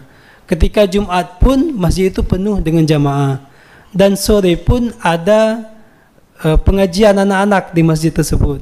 Kami waktu itu di tahun 2019 pernah berkunjung ke Gili Trawangan. Kalau kita lihat di pantainya itu sama seperti Bali mungkin lebih kurang. Tapi ketika kita masuk ke dalam ada masjid, ada juga pengajian sore bagi anak-anak. Itu yang sangat kita angkat salut tentang masyarakat setempat yang sangat aware dengan pemahaman budaya dan pemahaman agamanya. Namun kenapa membuat Aceh itu menjadi peringkat kedua ya? Kalau di sisi regulasi, kita sudah memiliki banyak regulasi yang mengatur tentang pelaksanaan syariat Islam di Aceh. Misalnya kita telah ada kanun nomor 5 tahun 2000, Perda ya, kanun nomor 5 tahun 2000 tentang pelaksanaan syariat Islam di Aceh. Juga ada kanun-kanun turunannya yang mewajibkan atau yang membuat pelaksanaan wisata itu secara halal itu di Aceh. Misalkan tidak boleh menginap satu kamar laki-laki dan perempuan di satu hotel karena kita ada kanun khalwat. Tidak boleh menjual minuman keras di bar ataupun di hotel, ada kanun tentang khamar. Tidak boleh berjudi. Ada banyak regulasi di Aceh yang memang bisa menampilkan Aceh itu sebagai destinasi wisata halal unggulan. Kemudian kita juga telah adanya kanun nomor 11 tentang lembaga keuangan syariah yang memang semua itu menguatkan posisi Aceh sebagai destinasi wisata halal. Sekarang kita bertanya, apa itu wisata halal sendiri? Wisata halal adalah, apakah wisata halal nggak boleh bagi non-muslim misalkan? Wisata halal itu sangat terbuka. Wisata halal itu adalah seperangkat layanan tambahan bagi wisatawan muslim ketika mereka melakukan kunjungan wisata. Misalnya ketika kita ke pantai, kita bisa dengan mudah menemukan toilet yang terpisah antara laki-laki dan perempuan. Kita juga dengan mudah mendapatkan tempat ibadah ataupun misalnya lokasi tersebut dekat dengan masjid misalnya. Ada arah penuju kiblat di mana masjid terdekat. Jadi itulah wisata halal. Kita juga misalnya kalau berkunjung ke restoran, kita bisa mendapatkan tempat sholat di restoran tersebut. Itulah hal-hal yang membuat daerah itu dilabelkan sebagai destinasi wisata halal. Apakah tidak bisa bagi non muslim? Ya silakan bagi non muslim. Karena saat ini banyak non muslim pun merasa nyaman dengan wisata halal itu sendiri, di mana mereka akan merasa aman ketika mereka tinggal di suatu tempat atau berjalan di suatu destinasi. Tidak adanya orang yang mabuk di jalan misalkan, ataupun tidak akan diganggu mereka waktu mereka stay di hotel misalkan. Jadi banyak hal yang membuat wisatawan pun akan nyaman ketika mereka berkunjung ke destinasi wisata halal. Ada banyak negara, beberapa negara yang mereka malah mengklaim mereka sebagai destinasi wisata halal. Misalnya Korea ya, Korea, Jepang, mereka malah menjual pakai wisata halal ke daerah mereka. Kenapa Indonesia enggak gitu kan? Kenapa kita malu-malu buat nunjukin wisata halal? Karena saat ini pun ada beberapa konotasi yang digantikan. Sekarang mungkin ada beberapa teman yang menggantikan wisata halal itu dengan wisata yang ramah wisatawan muslim. Kenapa kita harus malu menggunakan tagline halal? Kan itu lebih kuat ya daripada kita harus menggunakan wisatawan yang ramah wisatawan muslim.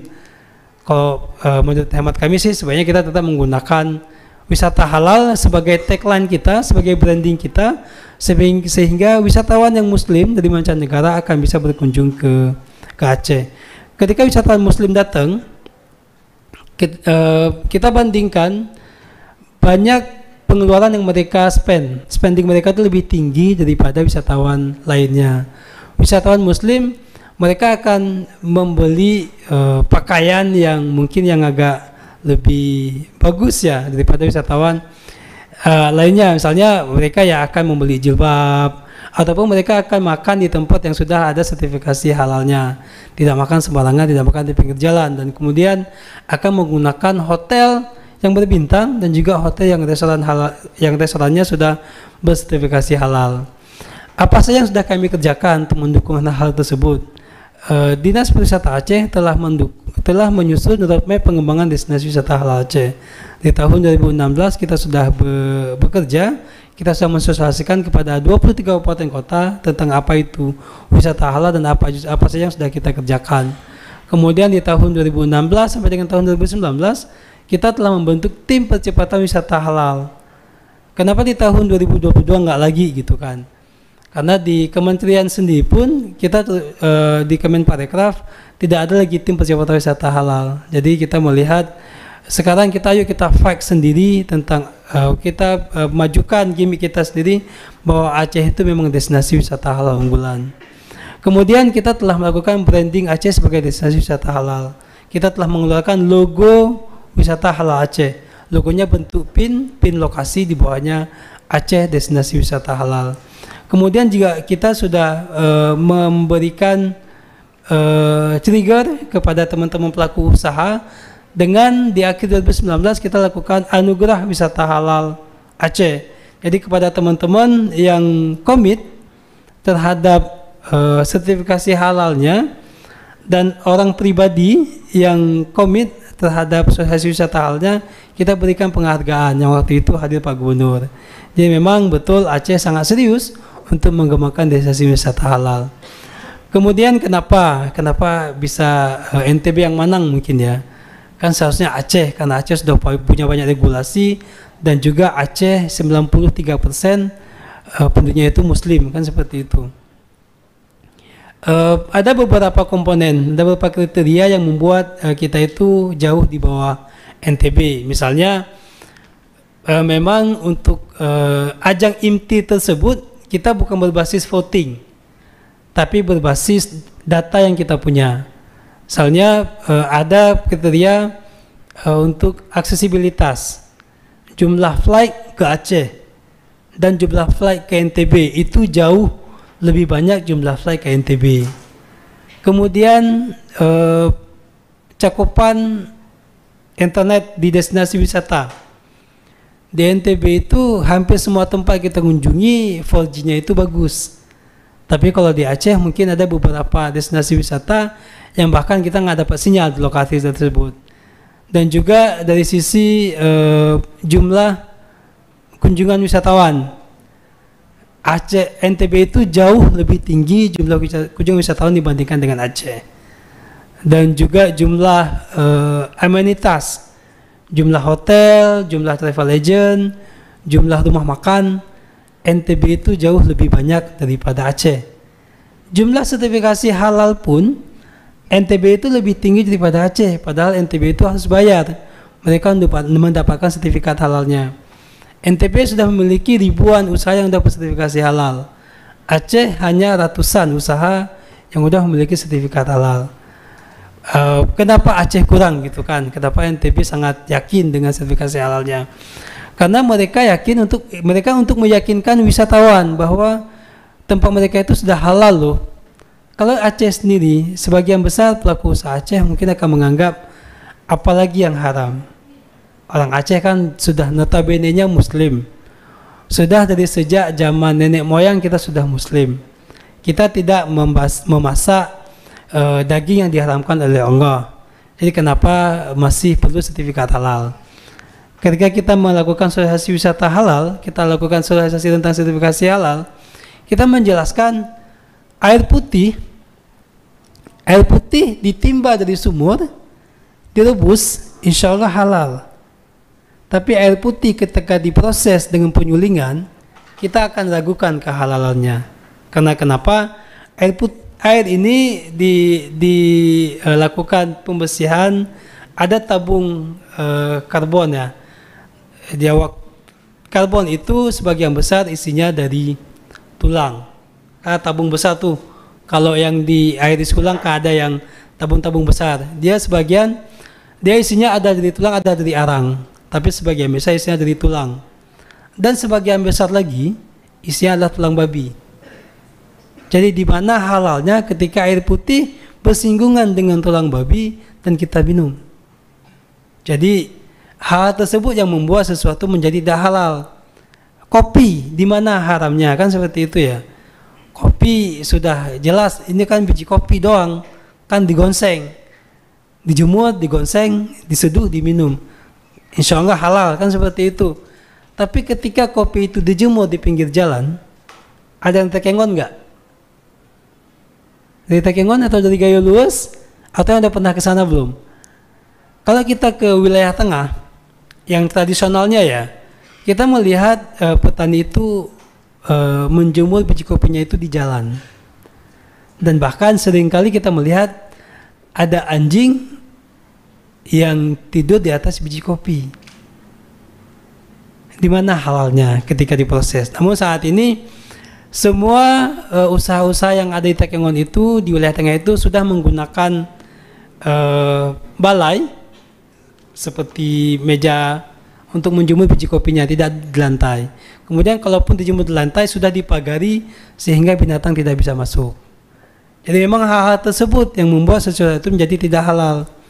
Kita pernah dihebohkan dengan kasus garam Aceh bernajis di tahun 2019 ya, kalau saya nggak salah ya. Kenapa bernajis? Kan itu. Ketika kita lihat prosesnya, kalau misalnya garam itu dijemur di lapangan terbuka yang memang tidak memiliki pembatasnya, malamnya kan kita nggak tahu apa aja, binatang apa aja yang datang ke situ. Tapi ketika diproses dengan Islami, ya insya Allah semuanya itu menjadi halal. Ayam kan insya Allah halal ya. Tapi ketika kita beli ayam di tempat yang penyembelihannya itu nggak secara Islami, bahkan di salah satu tempat ayam itu malah yang nyembelihnya non Muslim, dia nggak baca Bismillah, kan gitu kan? Gimana jadi halalnya? Sedangkan kita untuk mengkonsumsi makanan yang halal itu Allah mewajibkan disembelih dengan nama Allah, dengan basmalah. Dan yang sembelih non Muslim, gimana halalnya? Kemudian ayam disembelih oleh Muslim misalkan. Setelah disembelih langsung dilempar ke tumpukan-tumpukan ayam yang sudah disembelih. Dia itu bukan mati karena disembelih, bisa aja mati kejepit. Karena kan ada 10 biji mungkin dapat timpa-timpa, dia mati kejepit. Ataupun dia masih ada nyawanya, langsung masuk ke air panas. Kayak itu juga enggak secara Islami ya. Saat ini di Banda Aceh sudah ada tempat penyembelihan unggas itu yang memiliki sertifikasi halal.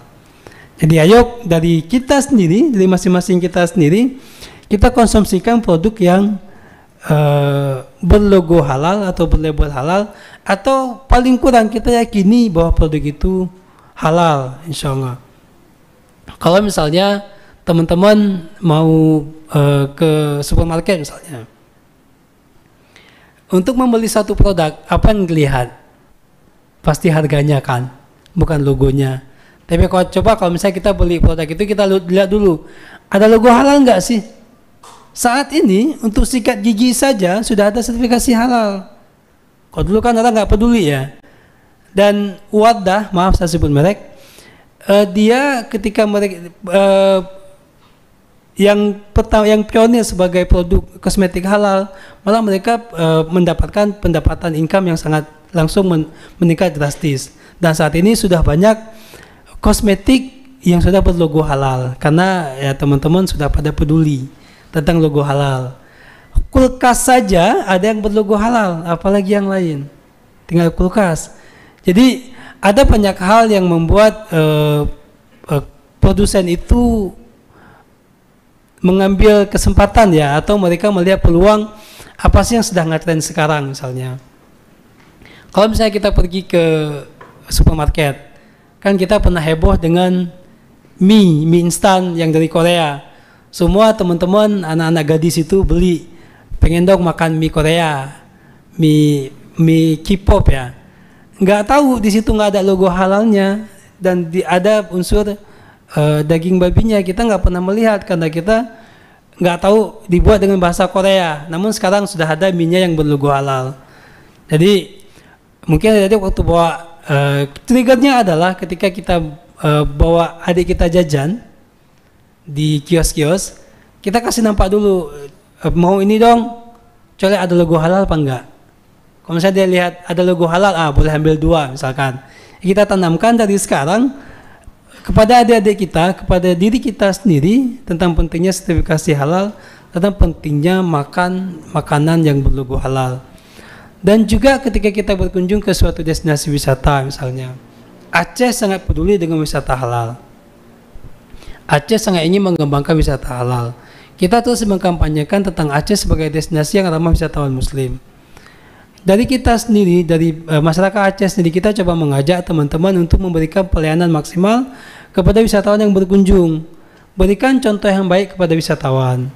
Misalnya sekali lagi ketika kita berkunjung ke suatu destinasi, contohkan tentang kunjungan wisata itu yang ramah ataupun yang Islami.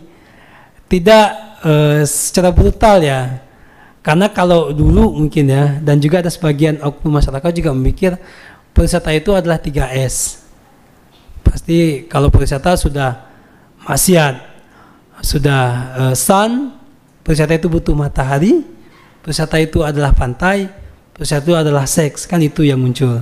Sekarang kita coba konotasikan pariwisata itu bisa meningkatkan, bisa menumbuhkan ekonomi masyarakat Aceh. pariwisata itu bisa meningkatkan kesejahteraan masyarakat setempat. Dari kita sendiri yang mencontohkan tentang berwisata positif, karena sesuatu hal itu dimulai dari kita sendiri, dan kekafiran itu juga dimulai dari kefakiran. Kalau misalnya orang miskin terus dan masuk orang-orang dari non muslim yang mengkampanyekan tentang bantuan-bantuan misionaris, ya kan juga bakalan gampang. Tapi ketika masyarakat setempat itu sudah sejahtera, sudah memiliki pendapatan yang bagus, ya insya Allah mereka nggak akan termakan dengan isu-isu tentang bantuan-bantuan dari misionaris.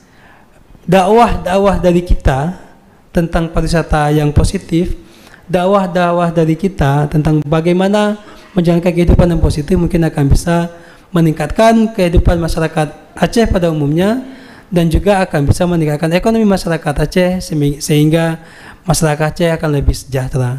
Mungkin demikian, terima kasih. Assalamualaikum warahmatullahi wabarakatuh.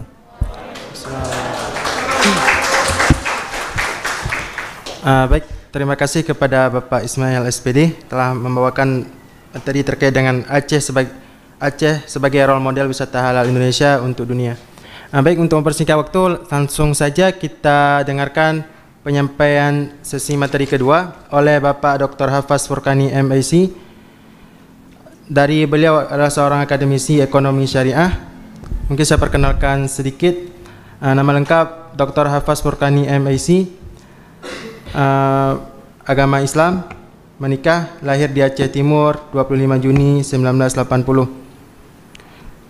Kemudian pendidikan PhD of Economics, Fakulti Economics and Management Science International Islamic University Malaysia, IIUM, pada tahun 2006 sampai 2012. Kemudian Master of Economics, Faculty of Economics and Management Science International Islamic University of Malaysia, IIUM, pada tahun 2003 sampai 2006. Kemudian baik Syariah Muamalah, Fakulti Syariah State Islamic University, UIN Syarif Hidayatullah, Jakarta, pada tahun 1998 sampai 2002. Mungkin itu sekilas perkenalan terkait dengan pemateri dari Bapak Hafaz Furqani. Beliau akan membawakan materi terkait dengan wisata halal sebagai sarana untuk pemulihan ekonomi nasional. Untuk waktu dan tempat, saya silakan. Terima kasih. Assalamualaikum warahmatullahi wabarakatuh. Alhamdulillahirabbil alamin wa bihi nasta'in ala umuri dunya waddin. Wassalatu wassalamu ala asyrafil anbiya'i wal mursalin wa ala alihi wa ashabihi ajmain. Penghormatan kami kepada Ketua LDK Arisalah UIN Araniri, kemudian kepada narasumber Bapak Ismail dari Dinas Pariwisata Aceh, kemudian Pak Hanan Syah, beliau adalah Direktur di LKMS Mahira Muamalah Banda Aceh. Hadirin dan hadirat, adik-adik kami yang tergabung di dalam forum LDK seluruh Indonesia, selamat datang di UIN Araniri.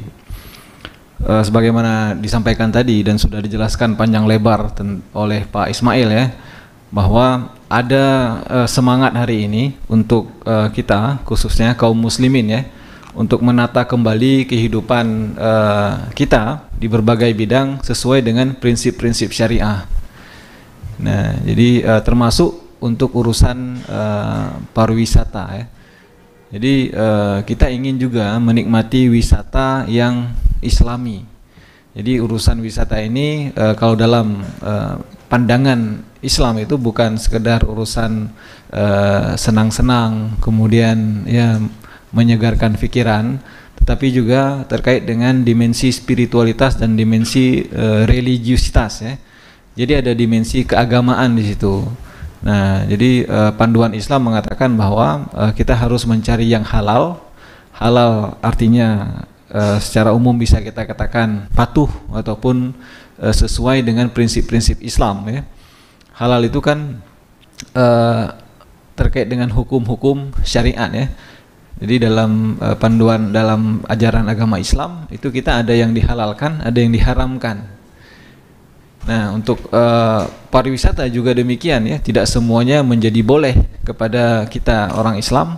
Ada urusan-urusan wisata ini yang dibenarkan dan itu menjadi halal, mubah bagi kita semua. Ada juga yang diharamkan. Nah, tadi Pak Ismail sudah sampaikan ya, dimensi-dimensi pengharaman itu seperti misalnya terkait dengan minuman keras, itu dilarang. Kita tidak boleh berwisata lalu kemudian mengadakan pesta miras ya, ataupun pesta narkoba. Kemudian seks demikian juga ya. Nah, ini panduan-panduan yang harus diperhatikan.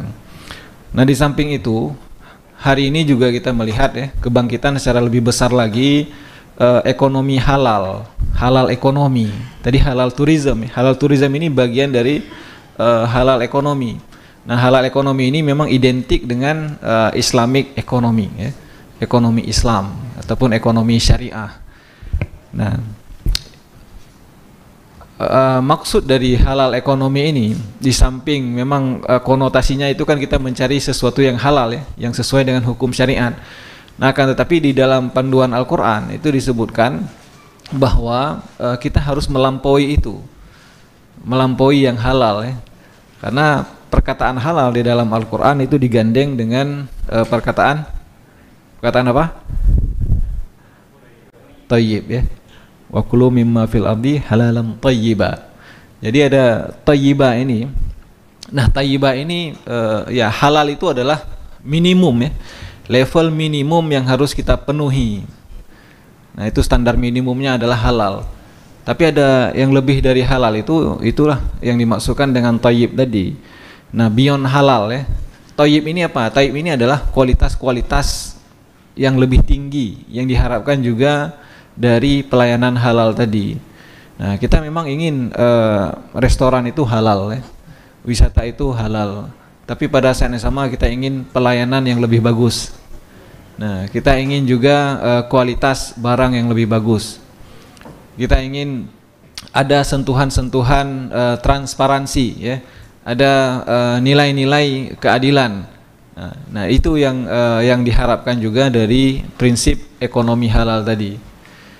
Nah, wisatawan itu juga harus dimanjakan dengan prinsip-prinsip tadi. Jadi kita bisa siapkan indikator-indikator terkait dengan halal tadi, dan itu umumnya di dalam proses sertifikasi. Untuk mendapatkan sertifikasi halal itu dia bermain pada level-level minimum ya.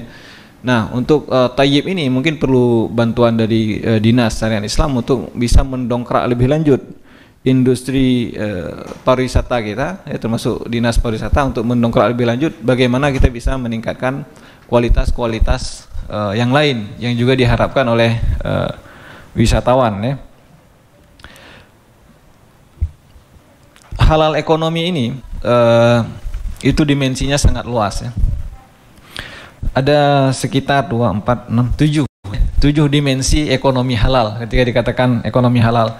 Yang pertama adalah makanan ya, food, halal food ya.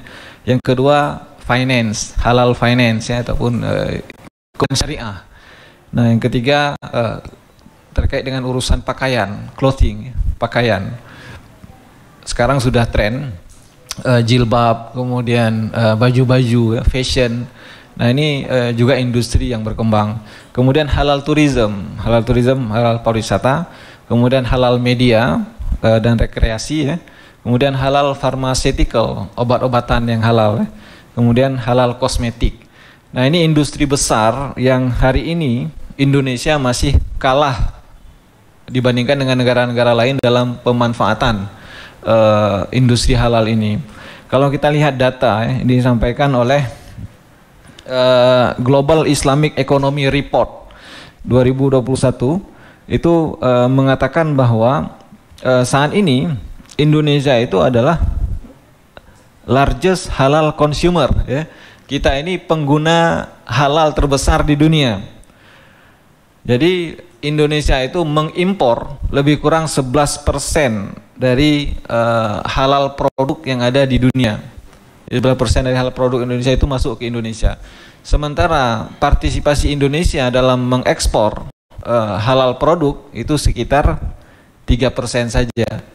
Nah, jadi untuk domestic market sendiri kita sebenarnya masih ada potensi-potensi yang perlu kita isi dan itu belum mampu untuk kita isi, yaitu 11% tadi. Nah, untuk peluang ekspor itu lebih besar lagi ya. Untuk datanya hari ini yang menjadi eksportir halal terbesar di dunia itu masih Cina. Jadi Cina hampir 50% lebih kebutuhan halal di dunia itu dipasok oleh Cina. Nah, tadi Pak Ismail sudah sampaikan, ini menjadi sesuatu keanehan ya. Bagaimana non-muslim melihat ini sebagai sebuah peluang, sementara kita yang muslim tidak melihat ini sebagai sebuah peluang, padahal itu kebutuhan kita sendiri. Kalau dikalkulasi lebih lanjut ya, kalau sekiranya Indonesia bisa memanfaatkan peluang ini, potensi yang besar ini, itu akan ada dampak kepada peningkatan pertumbuhan ekonomi kita ataupun GDP ya, PDB kita, produk domestik bruto kita itu sekitar 5,1 billion US dollar ya. Nah, ini sebuah potensi yang besar. Kalau kita fokus di halal saja, ekonomi kita akan tumbuh. Apakah lagi kalau kita fokus di bidang-bidang yang lain. Nah, hari ini Indonesia juga masih belum melihat itu, akan tetapi sudah muncul kesadaran. Nah, sudah muncul kesadaran dari pemerintah Indonesia untuk menyusun strategi bagaimana menjadikan Indonesia pusat halal dunia. Di Asia Tenggara, pusat halal masih dipegang oleh Thailand. Jadi Thailand itu ada lab halal terbesar dan menjadi referensi dunia. Terus saat ini kita masih belajar dari Thailand ya.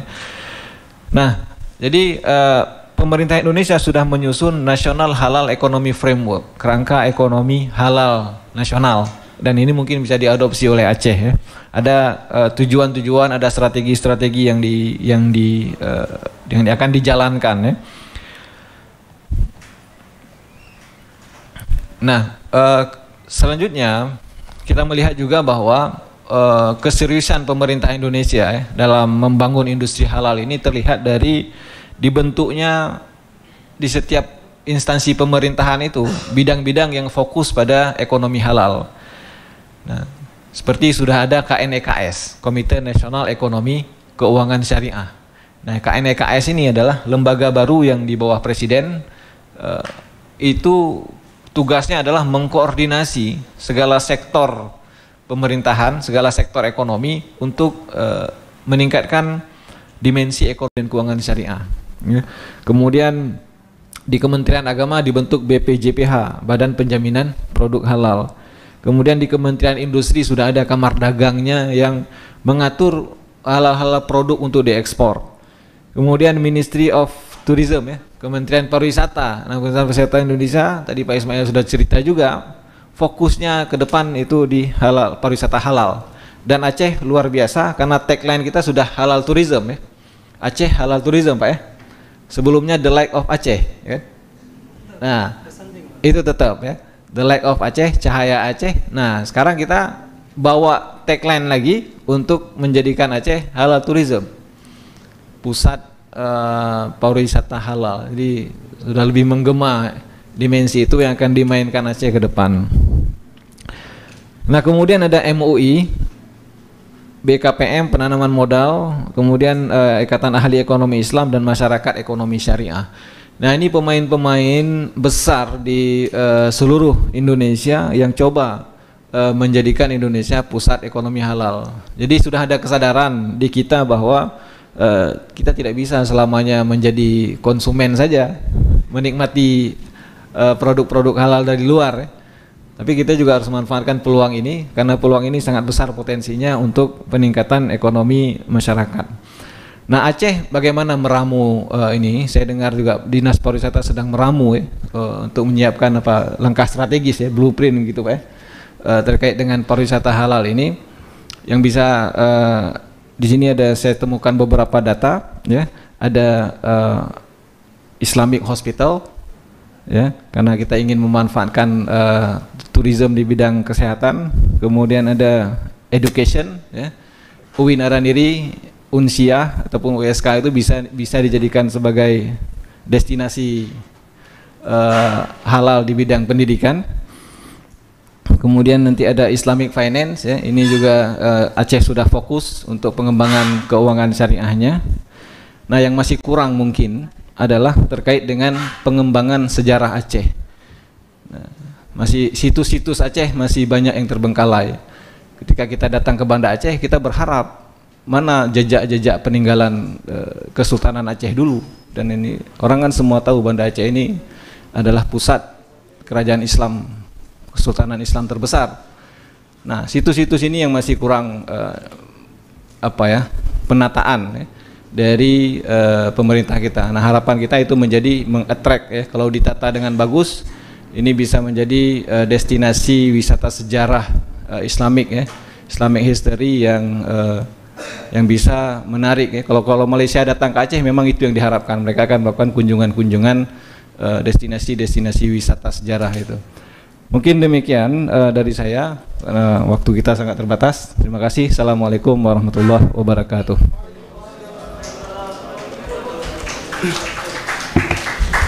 Baik, terima kasih kepada Bapak Dr. Hafaz Furqani MIC yang telah menyampaikan materinya terkait dengan wisata halal sebagai sarana untuk pemulihan ekonomi nasional.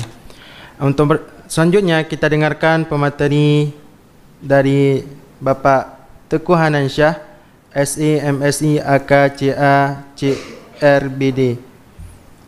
Beliau akan membawakan materi terkait dengan pemberdayaan potensi wisata halal Indonesia di mata dunia untuk pengembangan ekonomi dunia. Sebelumnya saya perkenalkan beliau. Nama Teguh Hanansyah, pendidikan S1 Akuntansi, S2 Ilmu Administrasi Publik. Beliau lahir di Melabuh pada bulan 3 tahun 1978.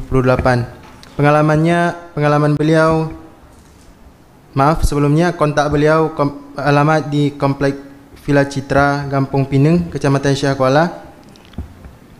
Kemudian pengalaman beliau sebagai team leader Business Bank BII, kemudian sebagai pimpinan cabang Permata, kemudian sebagai direktur utama BPR Mustaqim, dan sekarang sebagai Direktur Utama PT LKMS Mahirah Muamalah.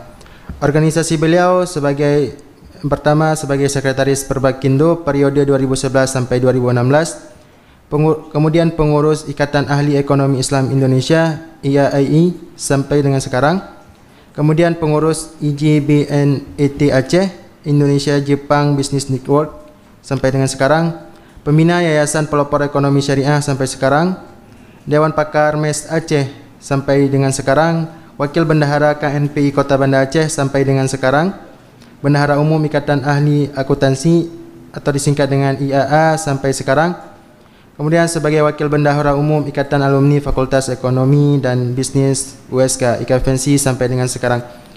Baik, untuk selanjutnya kepada Bapak Teguh Hanansyah, saya silakan. Baik, terima kasih. Bismillahirrahmanirrahim. Assalamualaikum warahmatullahi wabarakatuh. Hamdan syukranillah, salaman wa salatan ala rasulillah wa ala alihi wa ashabihi wa mawalah. Amma ba'du, puji syukur pada Allah atas nikmatnya, izinnya hari ini kita bisa bersama-sama bertemu bersilaturahim dalam suasana yang semangat masih ada nih. Ini mau Jumatan ya. Ini di paruh waktu sisa mau Jumatan, mudah-mudahan dapat kita jalankan dengan baik dalam hari ini. Yang saya hormati Bapak Moderator, salam kenal. Yang saya hormati Pak Ismail dari Provinsi Perwakilan Dinas Pariwisata. Sahabat saya yang saya hormati Pak Dr. Hafaz Furqani, guru saya juga. Kemudian para peserta, ada seluruh pimpinan, kemudian lembaga kampus ya, LDK seluruh Indonesia. Ada yang dari Papua, mana nih Papua? Ya, Papua merdeka ya, merdeka. Merdeka. Kemudian saya ada dapat info tadi dari Kalimantan juga ada hadir ya. Mana ya Kalimantan? Oh ya, ada 2 orang ya. Oke, selamat datang. Kemudian dari Bangka Belitung juga ada ya. Ya, salam kenal semua ya. Para peserta hadirin hadirat yang Allah rahmati. Pada tema hari ini seperti disampaikan tadi, pemberdayaan potensi wisata halal Indonesia di mata dunia untuk pengembangan ekonomi nasional. Basic saya adalah lembaga keuangan, finance, Islamic finance, dan pada penghujung dihilirisasi pada saat saya mengabdi dalam sisi pengabdian kepada masyarakat, saya hari ini mengurusi terkait dengan ekonomi microfinance yang ada di Kota Banda Aceh. Kalau sebutan terkait dengan kehalalan ya, itu tidak terlepas juga jangan dari top saja, artinya yang di atas ya, tetapi di mikro yang level bawah juga halalan thayyiban juga harus ada, di mana sama disampaikan oleh Pak Ismail tadi terkait dengan air isi ulang ya Pak ya, termasuk dengan pakaian dan sebagainya. Ini masih cukup banyak yang kita temui di masyarakat, apalagi tadi masyarakat kelas menengah ke bawah, itu masih perlu mendapat perhatian. Nah, dalam hal ini kami sebagai lembaga pemerintah milik pemerintah Kota Banda Aceh melihat ini menjadi satu tantangan untuk kita memberikan pelayanan terbaik kepada masyarakat sehubungan dengan bagian Kota Banda Aceh menjadi bagian destinasi halal dunia sebenarnya. Kalau kita lihat dan dengar bahwa NTB yang disampaikan oleh Pak Hafaz tadi juga Pak Ismail, bahwa NTB nomor 1 ya, kemudian Thailand di Asia Tenggara juga the best dalam kondisi destinasi halal. Tetapi saya menarik, saya kutip dari Pak Hafaz tadi sampaikan Islamic history, bahwa kunjungan historis sejarahnya bahwa Aceh menjadi tujuan sebenarnya sejarah lampau yang cukup heroik ya. Berbicara Aceh, tentunya banyak orang yang tidak ragu dalam masalah makan ya, makanan, karena pasti di Aceh image-nya bahwa makan di Aceh pasti halal, ya benar nggak? Pasti tidak ada ketakutan. Tetapi ada hal-hal yang kadang kita lihat dan hendaklah engkau memperhatikan makananmu. Tentunya, nah kalimat di sini kalau saya lihat perlu juga kita jangan terlalu juga harus percaya, tapi kita juga perhatikan apa yang kita makan. Terkait dengan yang saya sampaikan, pemerintah Kota Banda Aceh, dalam hal ini wali kota kita, telah mengeluarkan kanun atau perda terkait dengan penyelenggaraan pariwisata halal nomor 3 tahun 2022. Karena pemerintah Kota Banda Aceh komit gemilang dalam bingkai syariah, artinya dalam bingkai syariah tetap harus dijalankan dalam prinsip-prinsip regulasi apapun yang sifatnya kemasyarakatan harus tersentralisasi, dan alhamdulillah kanun nomor 3 tahun 2022 tentang penyelenggaraan pariwisata halal telah diundangkan. Kenapa saya sampaikan? Karena tema hari ini juga pemberdayaan potensi wisata halal, maka dalam konsideran yang ditulis bahwa dalam rangka memberikan pelayanan kepada wisatawan agar dapat menikmati kunjungan wisata dengan aman, halal, dan juga dapat memperoleh kemudahan dalam berwisata. sesuai dengan konsep usaha pariwisata terintegrasi berbasis pada nilai-nilai syariat Islam dengan menyediakan fasilitas dan pelayanan sesuai dengan ketentuan syariat. Nah, ini banyak yang kita temukan di Kota Banda Aceh yang memang belum sempurna, tetapi kita sudah menyiapkan fasilitas dan infrastruktur yang memadai. Ya, tujuannya apa? Supaya tamu-tamu dari Timur Tengah, negeri jiran tetangga kita yang mayoritas Islam tentunya bisa menikmati bukan saja pariwisata halalnya, tapi makanan termasuk dengan fashion yang disampaikan oleh Pak Dr. Hafaz tadi juga tersedia di Kota Banda Aceh. Saya pikir kalau tidak diatur dalam ketentuan kanun,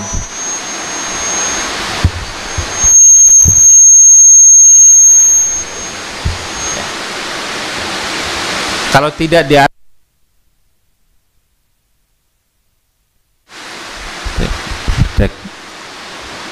jika tidak kita atur, kalau tidak artinya pemerintah tidak peduli, maka pasti secara liar pikiran manusia akan berpikir secara sektoral atau masing-masing dia untuk berpikir. Tapi ini diatur supaya penyelenggaraan kepariwisataan halal ini harus diatur secara terintegrasi. Saya pikir sudah cukup baik Kota Banda Aceh untuk dalam hal membuat regulasi di mana tentunya ada batas-batas di mana misal terkait dengan sholat wanita dan pria juga berbeda, termasuk fasilitas diatur di sini, fasilitas MCK ataupun tempat mandi pun juga dipisahkan antara laki-laki dan perempuan, juga diatur, semuanya ada di kanun ini. Saya pikir pemerintah Kota Banda Aceh komit dalam hal pengaturan, diatur supaya masyarakat ini tertib, aman dan nyaman. Kemudian wisata halal ini saya lihat sudah menjadi kebutuhan atau tren di dunia ya, sehingga masyarakat berkeinginan sesuatu bukan saja harus dia makan sesuatu hal yang dia makan, tentunya harus berimplikasi pada tubuhnya secara baik dan halal. Bukan saja orang muslim, tetapi di luar muslim juga mencari yang halal dan baik. Adik-adik sekalian, saya berbicara dengan kondisi hari ini seolah-olah masih dalam dunia kampus ya. Saya pengurus juga KNPI Kota Banda Aceh. Saya pikir ini satu forum yang baik, dan tentunya saya sedikit melihat bahwa dunia kampus tentunya adik-adik bukan hanya berdakwah di dunia kampus, tetapi juga harus di pasar ya. Sama dengan kondisi saya, bukan ustadz, bukan tengku, tetapi saya berdakwah di pasar-pasar. Bagaimana orang mencari nafkah yang halal dan thayyib sesuai dengan keilmuan prinsip-prinsip syariah Islam. Adik-adik semua yang berbahagia, memang penduduk Aceh hari ini mayoritas Islam ya, tetapi perlu ada dukungan daripada adik-adik semua untuk masyarakat ini bisa teredukasi ya. Literasi keuangan khususnya syariah ini harus ada di masyarakat, sehingga kadang kita lupa bahwa sisi pemerintah sudah membuat regulasi aturan, tetapi yang mendakwahkan ini bukan saja pemerintah, tetapi kita semua yang ada di sini, untuk bagaimana peran serta masyarakat dan dunia kampus, apalagi adik-adik yang ada di sini, berperan aktif agar masyarakat paham dan tahu mana yang baik dan benar. sesuai dengan ilmu yang ada pada kita. Kemudian terkait dengan produk halal yang ada di Aceh, katakanlah banyak perekonomian hari ini kita lihat tidak ada ekspor yang ada di Aceh secara khusus, tetapi sebenarnya bukan lihat tidak ada produk ya, tapi bukan tidak adanya, tetapi masalahnya adalah kontinuitasnya.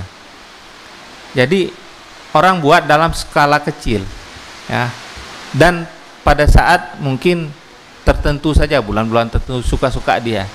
Nah, kadang saya di lapangan saya melihat bahwa persoalan orang Aceh memang ketaatan agamanya kuat, walaupun mungkin maaf tidak sholat, karena sholat itu wajib yang pertama.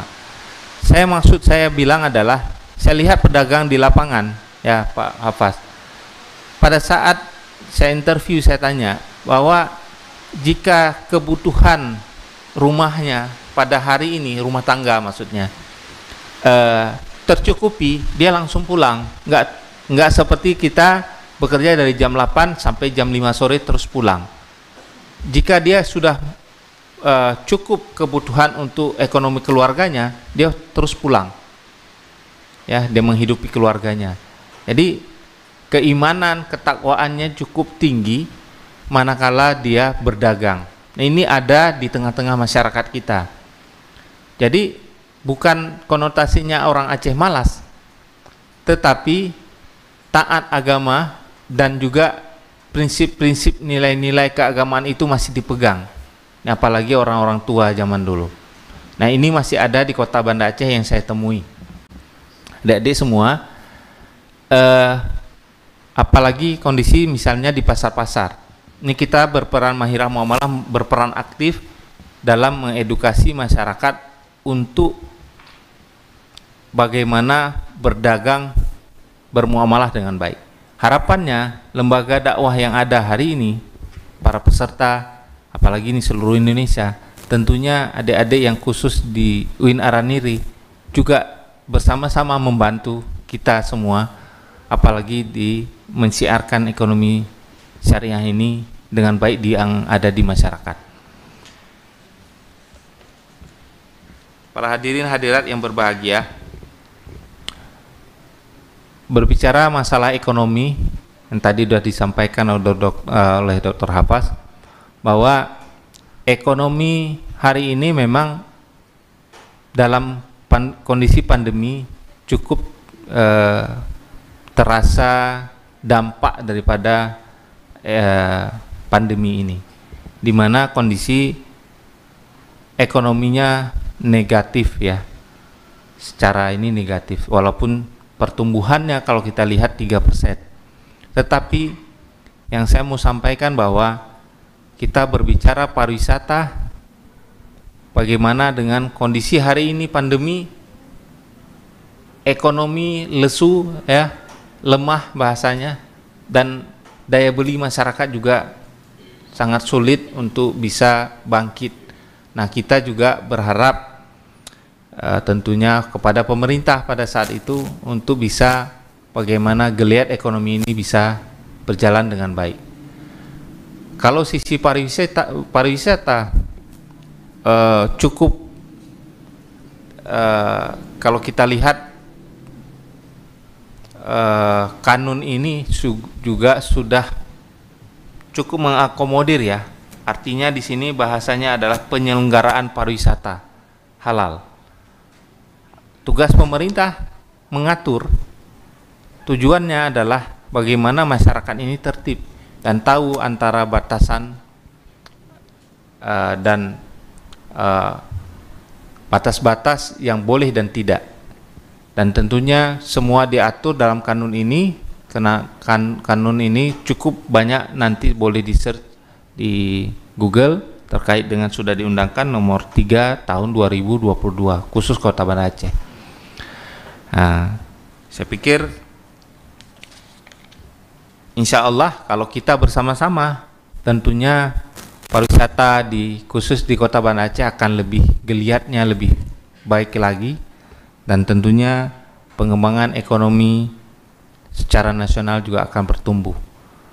Mengingat pendirian LKM juga Mahirah Muamalah ini juga sesuai dengan amanah undang-undang pokok-pokok syariat Islam, dan dalam hal ini Wali Kota Banda Aceh dengan Kanun nomor 6 dan 7 terkait dengan pendirian LKM ini, bagaimana mensukseskan juga atau mendukung komitmen terkait dengan keuangan yang halal.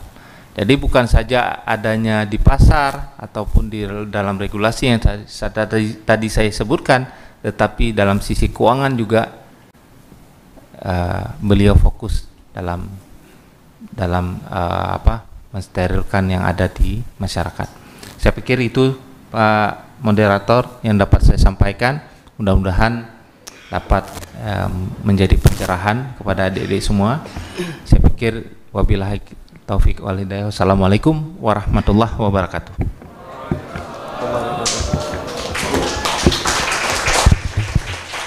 Baik, terima kasih kepada Bapak Teguh Hanansyah telah menyampaikan materi terkait pemberdayaan potensi wisata halal Indonesia di mata dunia untuk pengembangan ekonomi nasional.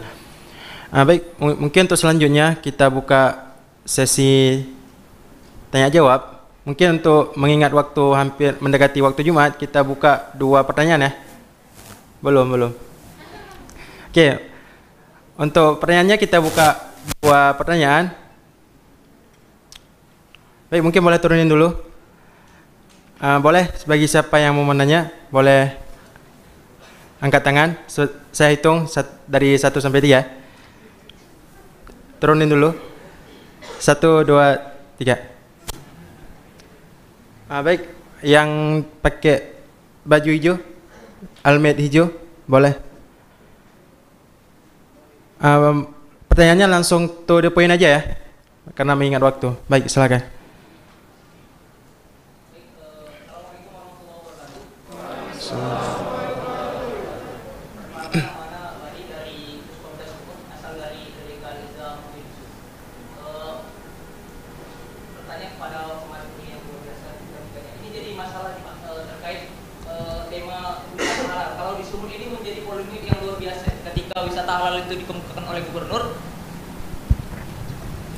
Ketika wisata halal itu dikemukakan oleh gubernur, itu di tempat wisatanya di Danau Toba khususnya, itu mereka langsung, karena kan di sana mayoritas non muslim, itu langsung mereka mengadakan festival babi, Pak. Afwan jika bahasa anak kurang sopan.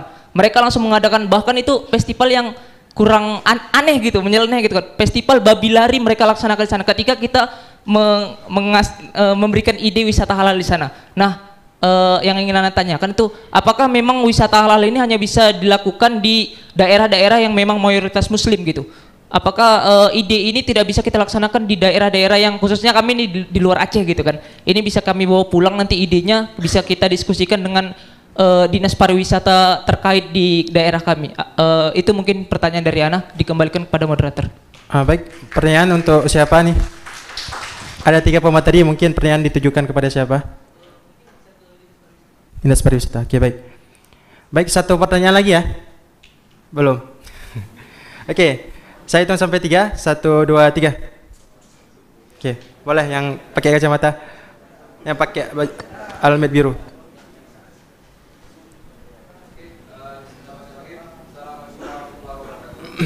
Assalamualaikum warahmatullahi wabarakatuh.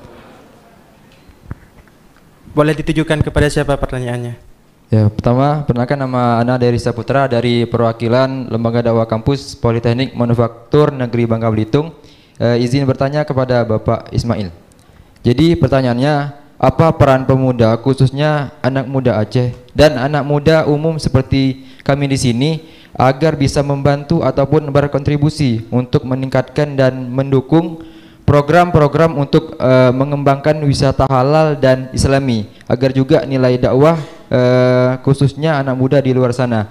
Jadi sambil wisata ada juga nilai dakwahnya, dan ilmu ini insya Allah kami terapkan dan kami bisa bawa pulang ke kampung halaman kami masing-masing. Sekian, terima kasih. Billahi taufiq wal hidayah. Wassalamualaikum warahmatullahi wabarakatuh. Baik. Mungkin langsung saja saya persilakan kepada Bapak Ismail untuk menjawab. Mungkin lebih kurangnya 5 menit terjawab, Pak. Baik, insyaallah. Baik, terima kasih yang dari Sumut tadi. Memang dulu waktu Pak Gubernurnya mengkampanyekan wisata halal, apalagi dulu waktu Pak Sandi kampanye wisata halal waktu dia mau jadi Tapres, kan Bali juga nolak ya. Soalnya apa yang bisa dikerjakan? Wisata halal adalah memberikan kemudahan bagi wisatawan Muslim. Sekarang Toba mau nggak wisatawan Muslim datang? Kan gitu kan? Kalau misalnya memang mau wisatawan Muslim datang, ya otomatis harus ada pelayanan yang Islami kepada wisatawan Muslim. Misalnya gini, kalau kita pergi ke Danau Toba, kalau misalnya kita gampang nggak menemukan restoran yang ada yang notabene atau diyakini dia itu halal. Kalau misalnya kita pengalaman pribadi saya ya, ketika kita menggunakan jalur darat dari kota Medan ke Toba misalnya, jam makan siang kita mau berhenti di mana? Pasti yang kita cari itu restoran Padang kan itu yang kita yakini bahwa itu halal. Selain kita sendiri juga bisa mengkampanyekan bahwa banyak amenitas halal di lokasi di Danau Toba, karena berwisata itu bukan cuman menikmati alamnya saja, tapi kita bisa meyakini bahwa kita juga tetap bisa beribadah ketika kita melakukan aktivitas wisata.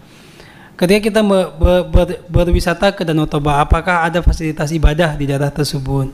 Soalnya kampanye-kampanye kecil yang mesti kita kembangkan. Misalnya kita mengajak teman-teman pengelola restoran misalnya atau pengelola hotel, mereka menyediakan tempat ibadah bagi wisatawan Muslim. Itu hanyalah kemudahan bagi wisatawan Muslim. Kalau misalnya di sana juga ada makanan-makanan yang nggak halal, itu ya silahkan saja.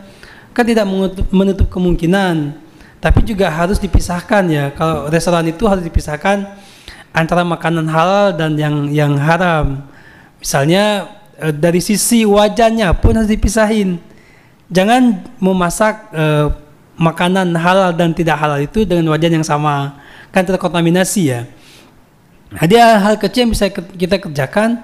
Kita hanya mengkampanyekan bahwa destinasi wisata itu adalah destinasi wisata yang ramah kepada kunjungan wisatawan Muslim.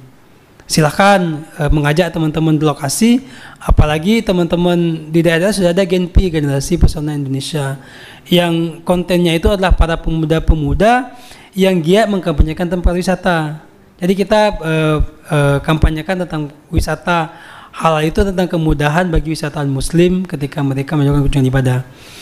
Kemudian apa yang bisa pemuda kerjakan? Kan dulu Soekarno bilang kasih saya 10 pemuda ya, dia akan bisa mengguncang dunia. Banyak hal yang bisa pemuda kerjakan. Salah satunya adalah memberikan contoh bagi masyarakat umum dan juga bagi adik-adik junior-junior kita tentang berwisata secara positif. Hal yang paling kecil adalah tidak membuang sampah sembarangan, kan gitu kan.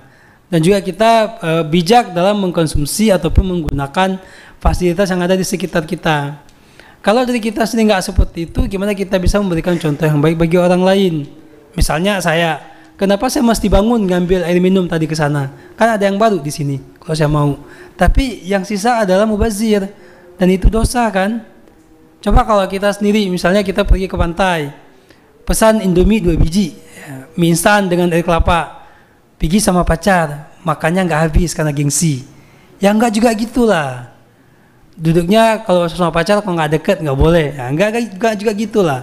Tapi kita berikan contoh. Pemuda ini yang memberikan contoh kepada khayalak ramai, kepada orang lain, sehingga masyarakat umum juga akan bisa melihat positifnya berwisata. Jadi kita masing-masing, insya Allah kita jaga kebersihan misalnya, tidak membuang sampah sembarangan. Ngerokok misalnya, kan ada yang teman-teman yang ngerokok ya, walaupun masih ngerokok, saya ngerokok langsung puntungnya itu disentil. Jangan juga seperti itu, mungkin bisa dikumpulin, dibuang tempat sampah. Air mineral, botolnya nggak langsung dibuang. Jadi hal kecil seperti itu yang harus kita terapkan. Terapkan sabta pesona, keramah tamahan, kebersihan, adanya kesan yang baik ketika kita berwisata, dan memberikan kesan yang baik kepada masyarakat yang ada di lingkungan kita. Mungkin demikian, terima kasih. Baik, terima kasih kepada Bapak Ismail. Mungkin ada tambahan dari Bapak Hafaz atau Bapak Hanan terkait pertanyaan tersebut. Boleh sekitar 5 menit lagi, Pak. Terima kasih Pak Moderator. Nah, pertanyaan yang menarik ya dari para peserta. Perkembangan konsep halal pariwisata halal ini sebenarnya itu berevolusi ya. Berevolusi dari yang pertama dulu namanya Muslim friendly tourism. Muslim friendly tourism ya. Sebuah konsep pariwisata di mana pariwisata ini tapi ramah kepada muslim. Nah, karena yang menghalangi muslim untuk melakukan pariwisata adalah karena ketika dia menikmati fasilitas wisata itu banyak hal-hal yang bertentangan dengan prinsip-prinsip Islam seperti makanan halal, kemudian tempat ibadah, kemudian ada bercampur minuman keras dan lain sebagainya. Nah, jadi dibangunlah konsep untuk mengembangkan sementara muslim itu kaya-kaya kan, apalagi dari Timur Tengah itu banyak sekali duitnya. Nah, jadi Eropa waktu itu ataupun negara-negara non-muslim membangun sebuah konsep agar muslim ini juga datang ke negara mereka. Nah, jadi dikembangkanlah konsep Muslim friendly tourism. Nah, kemudian ternyata ini berkembang, disambut dengan hangat oleh muslim dan melakukan perjalanan wisata. Nah, akan tapi lambat laun berkembang lagi menjadi tingkatannya lebih tinggi lagi menjadi halal tourism. Jadi bukan ketika itu saja, bukan ketika di hotel saja mau halal, tapi juga berbagai fasilitas lain ya, ketika ke tempat site wisatanya mau halal, kemudian ketika keliling kotanya juga ada nuansa-nuansa yang lain yang bisa didapati oleh muslim tadi. Nah, lalu apakah ini menjadi eksklusif kepada muslim? Nah, itu ternyata tidak ya. Memang ada eksklusivismenya sedikit, tapi pada saat yang sama non muslim juga sebenarnya bisa menikmati halal ini kan, tidak ada masalah ya. Kecuali ketika misalnya ingin minuman keras, nah itu yang tidak bisa. Apalagi kalau datang ke Aceh, nah kita sudah seluruh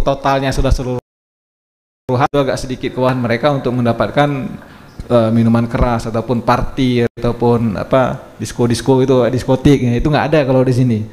Nah, beda di tempat-tempat yang lain mungkin ya.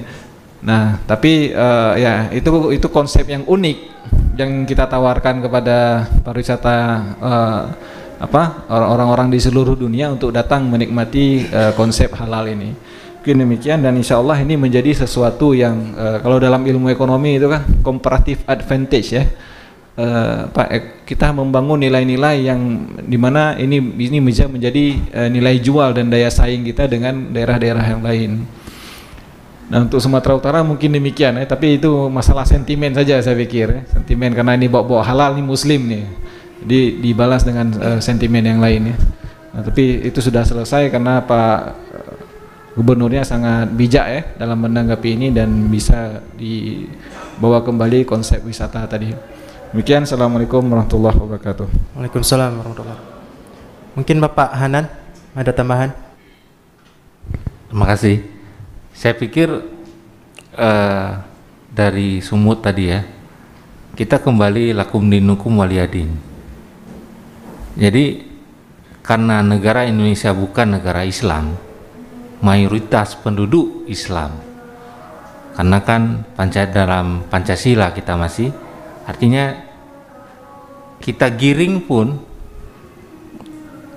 ke arah yang kita mau, karena negeri kita Pancasila, tentunya kita harus saling menghormati. Masalah syiar pariwisata halal dan sebagainya kita buat terus, dimasukkan, tapi artinya dia buat ya artinya kembali ke lakum dinukum waliyadin. Jadi saya pikir masyarakat juga tidak juga bodoh, bahwasanya di luar muslim juga berpikir bahwa ini sudah mau menancapkan pengaruhnya gitu ya dalam kerangka wisata halal dan sebagainya. Mereka juga punya cara sendiri untuk bagaimana masyarakat kondisinya mayoritas Islam juga merasa terganggu gitu. Jadi saya pikir jangan cepat juga beranggapan bahwa oh ini kan menjadi lawan gitu ya. Jadi tetap dengan konsistensi saja kita siarkan dengan wisata halal, nanti lama-lama juga mereka akan paham bahwasanya pariwisata halal itu lebih baik. Saya pikir begitu adik-adik. Terima kasih. Assalamualaikum warahmatullahi wabarakatuh. Waalaikumsalam warahmatullahi wabarakatuh. Baik, terima kasih kepada Bapak Hanan. Saya rasa terjawab karena sudah ada 3 narasumber yang menjawab dari 2 pertanyaan gitu. Baik, mungkin itu saja untuk penyampaian materi kita pada hari ini. Dan insya Allah akan kita lanjutkan lagi nanti setelah Jumat dengan dialog kebangsaan yang insya Allah akan dihadiri oleh Bapak Nasir Jamil, anggota DPR RI, kemudian ada Ustadz Hadi Nur Ramadan dari MUI, kemudian dari Bapak Kapolda Aceh, Bapak Zainal Arifin. Mungkin itu saja untuk penyampaian seminar wisata halal pada hari ini. Saya selaku moderator mengundurkan diri. Wabillahi taufiq wal hidayah. Wassalamualaikum warahmatullahi wabarakatuh.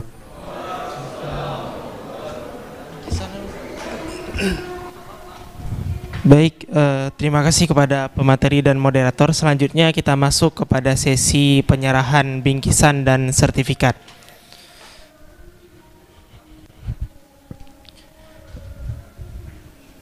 Baik, untuk pertama penyerahan bingkisan dan sertifikat kepada Bapak Ismail oleh Ketua Panitia.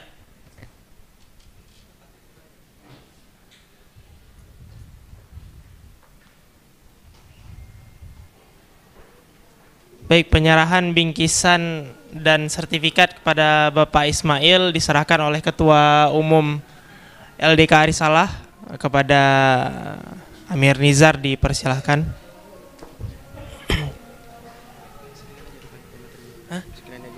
Oh sekalian. Baik, kepada Bapak Hafaz dan Bapak Hanansyah boleh maju ke depan juga Pak, kita berikan sekalian.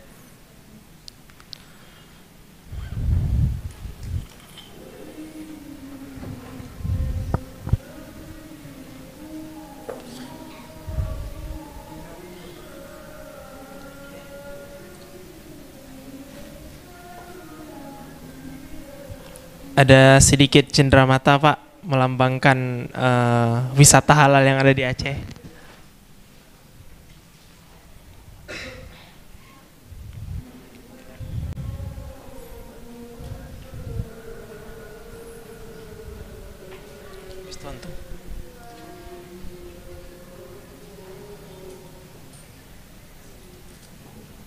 Selanjutnya penyerahan sertifikat dan bingkisan yang kepada Bapak Hanansyah.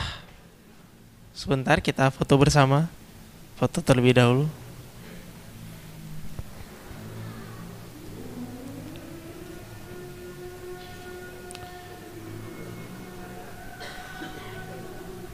Baik, selanjutnya pemberian sertifikat dan bingkisan kepada Bapak Hanansyah oleh Ketua Panitia Muhammad Haikal, dipersilahkan.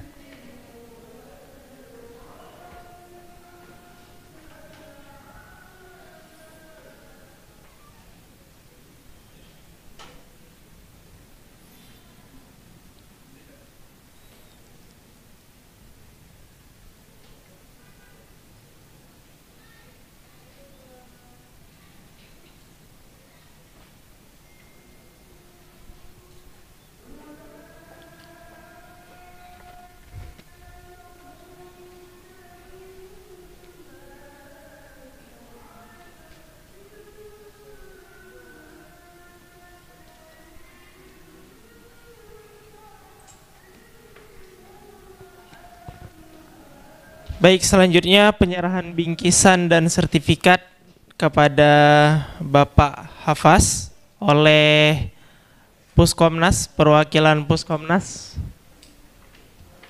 Abangda Ibnu Wahyudi. Baik, akan diwakili oleh Ketua Umum LDK Arisalah kepada Muhammad Yunizar, dipersilahkan.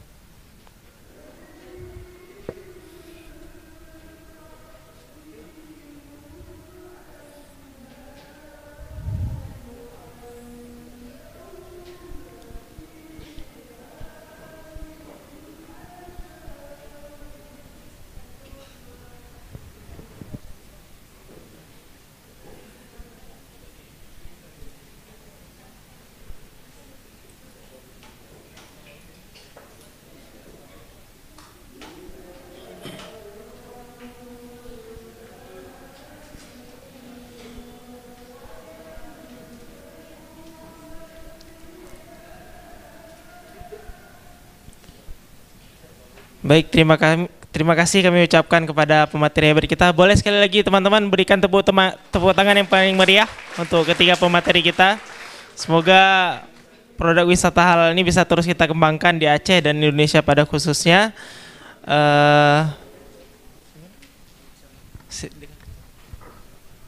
Baik, selanjutnya sesi foto bersama pemateri dan perwakilan panitia.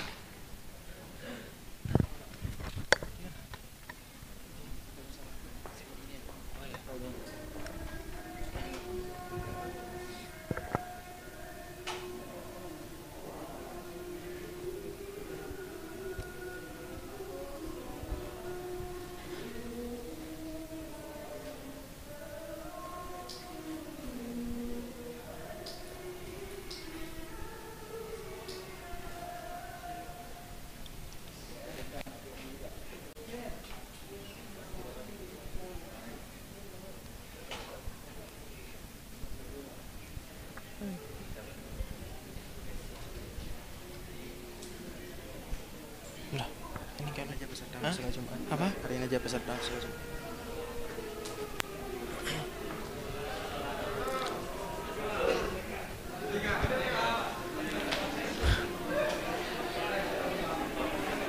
Baik, agenda kita siang ini sudah selesai. Selanjutnya untuk yang ikhwan, kita sholat di masjid dekat sini, Masjid Jami Darussalam. Kemudian kita kembali untuk isoma dan melanjutkan acara dialog kebangsaan pukul 2 siang ya, tepat di sini kembali. Baik, terima kasih. Kami dari perwakilan panitia undur diri. Bila taufiq wal hidayah. Assalamualaikum warahmatullahi wabarakatuh. Ya, makasih banyak Pak.